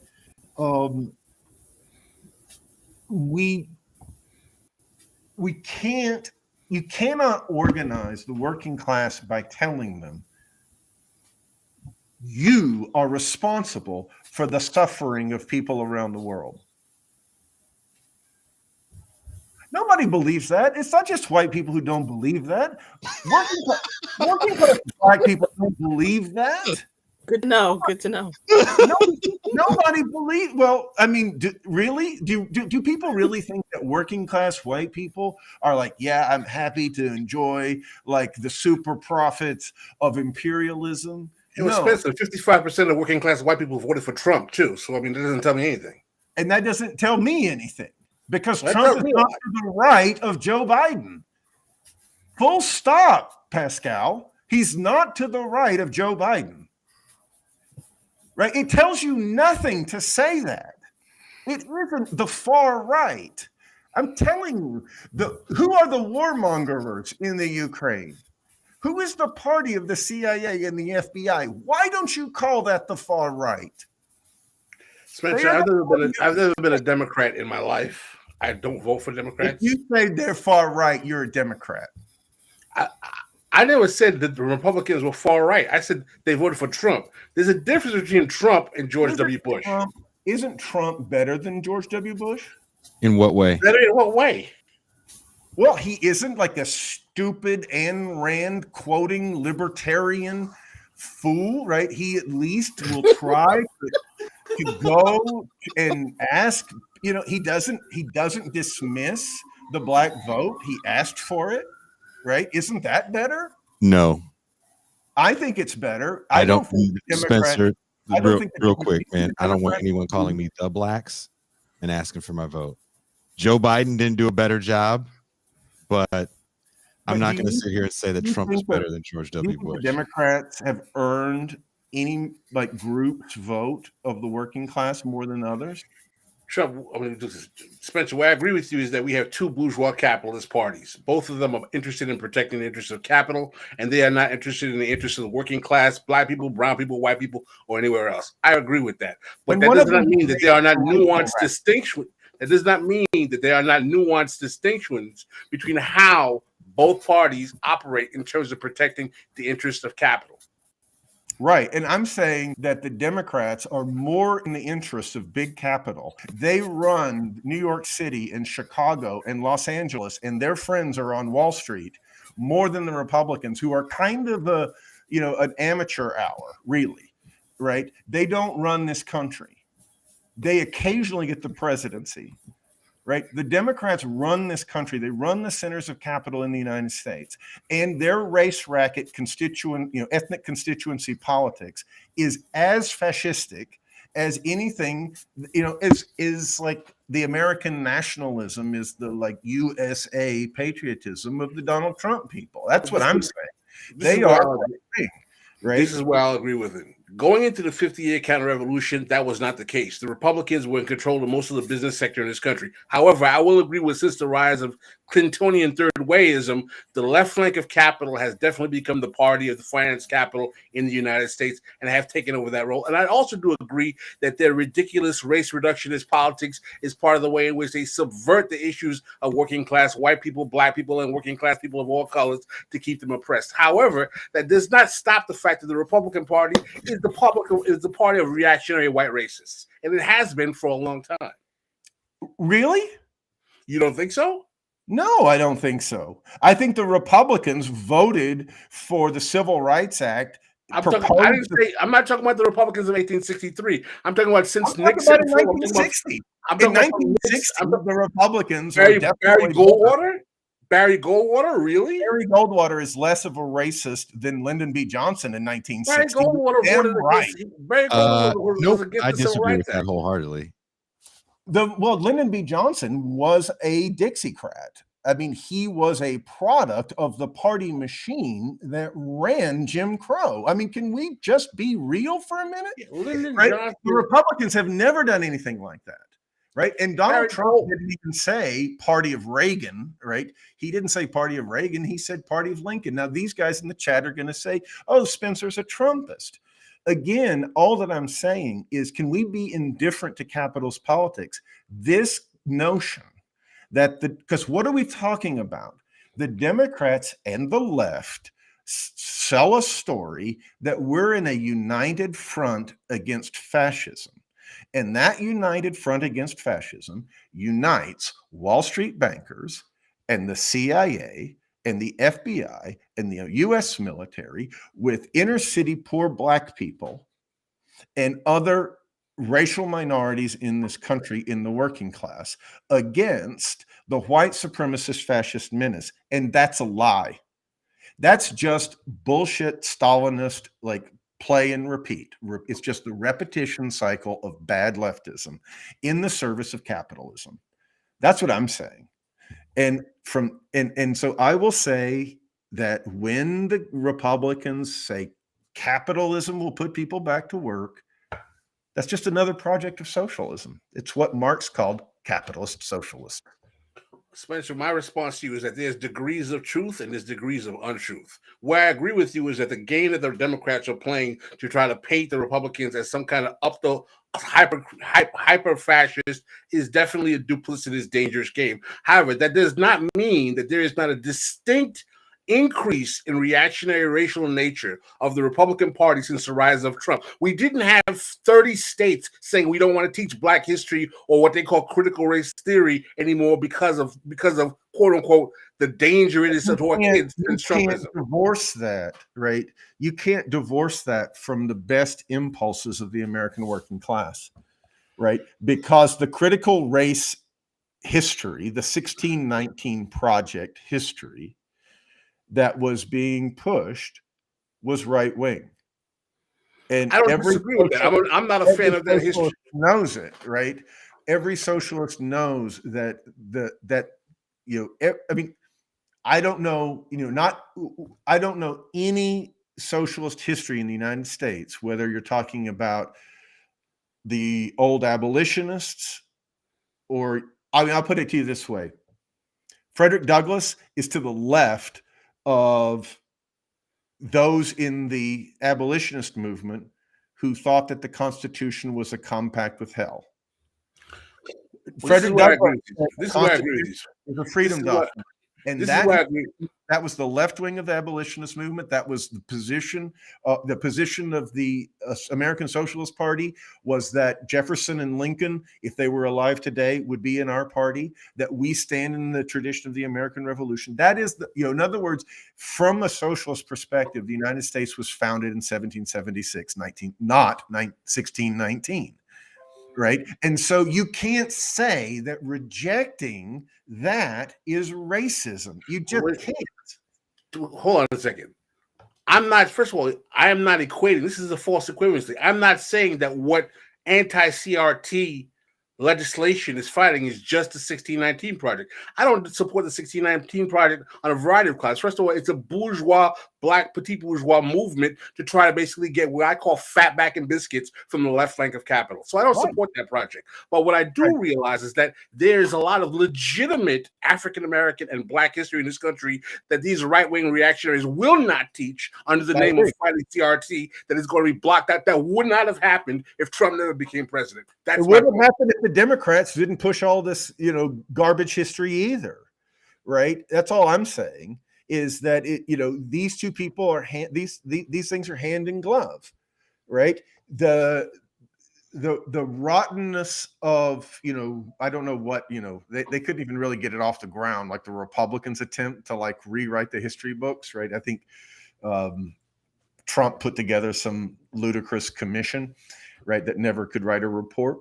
But of course, both of these projects are right wing because they're both capitalists. And all I'm saying is it's Tweedledum and Tweedledee. Can we just say it?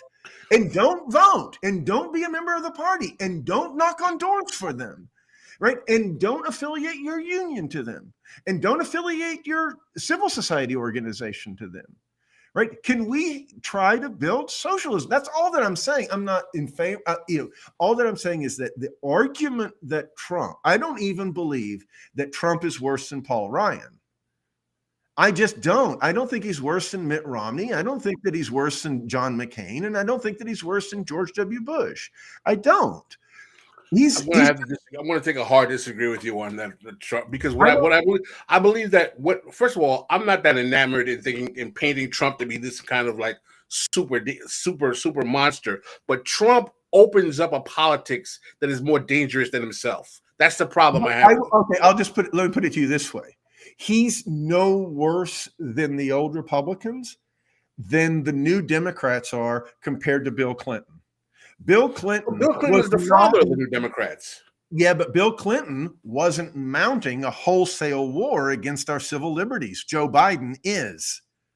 Right? Joe Biden is going to, is mounting. Bill Clinton was there. He was part of that war. He starts deregulation in his first term, and you get the welfare reform. They're much more the neoliberals.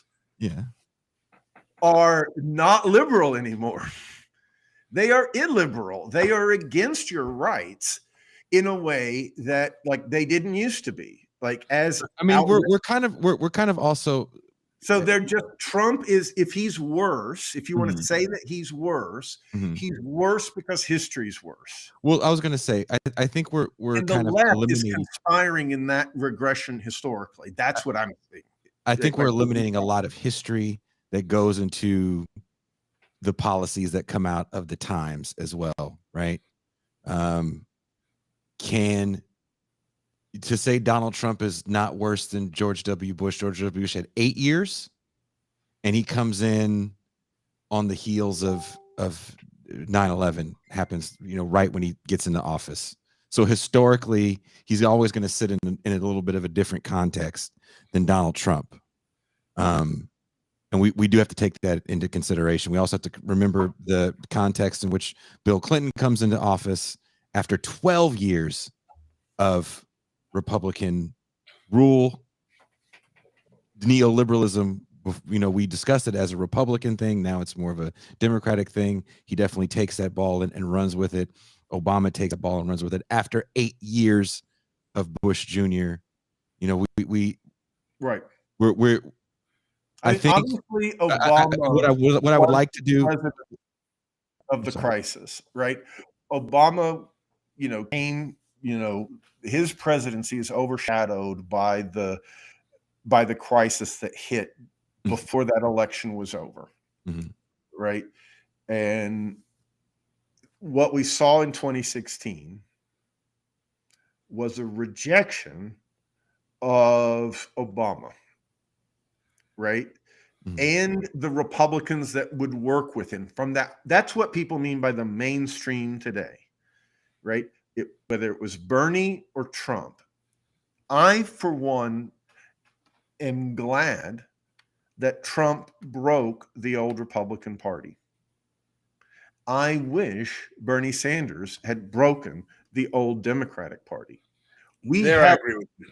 We have a crisis that we aren't really addressing, that we're highly inadequately addressing, because we are displacing that crisis to the technocracy. The reason we are letting the technocrats deal with it, the reason why we don't even know what goes on in the Ukrainian war, journalists aren't allowed, etc., right? The reason why there's a war on journalism today, the reason why Democrats don't even want to know about visibility filtering at Twitter, right? The reason why the political message from the Democratic Party is you don't want to know. That's the technocratic speak, saying, let us handle it. We're the smart ones in the room. It's anti-political. What I like about Trump is that it was political. What I would have liked about Bernie is to make the crisis in the Democratic Party political. There is a neoliberalism ain't working. It isn't working anyway. But what the Clinton, Biden, and in effect, Sanders and Ocasio-Cortezes are telling you is let the crisis be handled by the people who know what they're doing. Let the crisis be handled at a technocratic level. And I think that that is a terrible miseducation for the whole world. I mean, I think that the reason why, as I said before, illiterate people were smarter in the 19th century than what Biden calls the best educated generation in history, right? The reason why we're educated fools is because our experience teaches us nothing, right? Because we allow our freedom to be completely displaced from us, as though we weren't responsible for it, as though their world somehow, right? And we just are all reduced to sort of observers and opinionators and bloviators. Also our freedom is defined by our consumer choices. Look, we have to. We've been going on 3.5 hours, Spencer. Yeah, we got. I know it's late where you are. I'm afraid what Mrs. Leonard is going to say to me when I come to the East Coast in a few weeks. I don't want to get a stern talking to about why I'm taking the husband away from whatever it is you're supposed to be doing in the damn house. She's not going to be mad about this. It's that I have, after this, platypus pedagogues call where I'm going to be talking to these people who are teaching reading groups all over the country, and she's going to be like, "When is that shit going to be?" Yeah, like she loves this. Like she never even listened to the one where you had me on with Fennell. That was good, but she knows how many people watched it. Okay. Well, she's like, you got this many views. That's great. Right? There's gonna be a few people. I think we're gonna beat that one today. Yes, we are. This is gonna be. Yes, we are. I want to say this before we go. Thank you guys all for watching. For everyone that's a subscriber, for everyone that hit like, for everyone that's a patron, thank you, you guys. Make sure that we can do these Saturday free shows. Usually we go into the champagne room with this, and that would have been 2.5 hours. So 2.5 hours of free content. Next week, we'll be celebrating the birthday of our brother, Pascal Robert. He will be 25 for the third time. Right. It's not every day a man turns 25 for the third time. Yeah. And again. And again. Happy birthday, Pascal. Thank you, Spencer. Thank you very much. It was a very lively chat. Just realized that it was all in good fun and good spirits. Hey, man, that's what I'm for. I don't care. I don't want a happy conversation. I want to get into it. That's all. We can have these conversations. I want to reiterate this. We can have these conversations, get serious, be passionate, and not hate one another. Damn right. I don't think Spencer is my enemy. But you know what Pascal's enemy is? Time. I don't understand people who don't like to argue, really. I've never understood them. Right? I've never understood that, like, I don't know what it is, some kind of petty bourgeois notion of like politeness or something. Yes. Anyway. That's all that shit is. But look, we can disagree, we can agree, we can have a very fruitful conversation. I'm definitely going to go read some more. So, you know, I can have some citations for that ass, Spencer. I didn't have any citations for You that. guys gotta have me on when the books come out, right? I gotta hold them up. I've been working on it for so long. Yeah, I'd love that. I'd be no. great. I stick by what I said. When I introduced you, you will forget more about Marx than some of us will learn.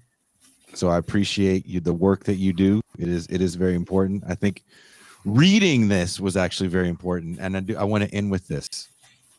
And it's my show, and I'm going to end with this. God damn it!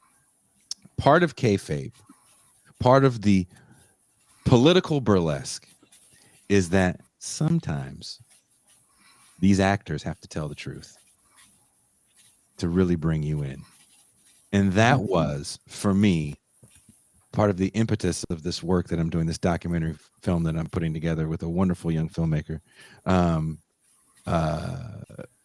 Is that Trump and Bernie Sanders, as you pointed out, represented the truth being told about both of their parties for a brief moment. Just for a brief moment. Still are. I mean, you know, you got to learn from your own time. And, you know, one of the things I tell students is everything everyone says is true to some degree. There isn't a way to completely lie about society. It's just more or less superficial. Mm-hmm. Yeah. Toussaint, do you have any closing comments before I hit the music? No, this was a lively, spirited discussion. Very nutritious. I want you guys to send me the link to that documentary that you talked about the LA riots. Oh, that I did? Yeah, and I'll send you I Forgot More Than You'll Ever Know About Her by Bob Dylan. Done deal, brother. Pascal, any closing remarks? Birthday boy. Appreciated the spirited discussion. It was definitely lively. Got him out of that seat, boy. Pascal just jumped out of that seat real quick. All right. Thank you guys so much. I know there's going to be so much to say in the comments. We're going to be looking at the comments. So please, if you agree, disagree, have some points, think we were wrong, let us know in the comments. We are out. Peace.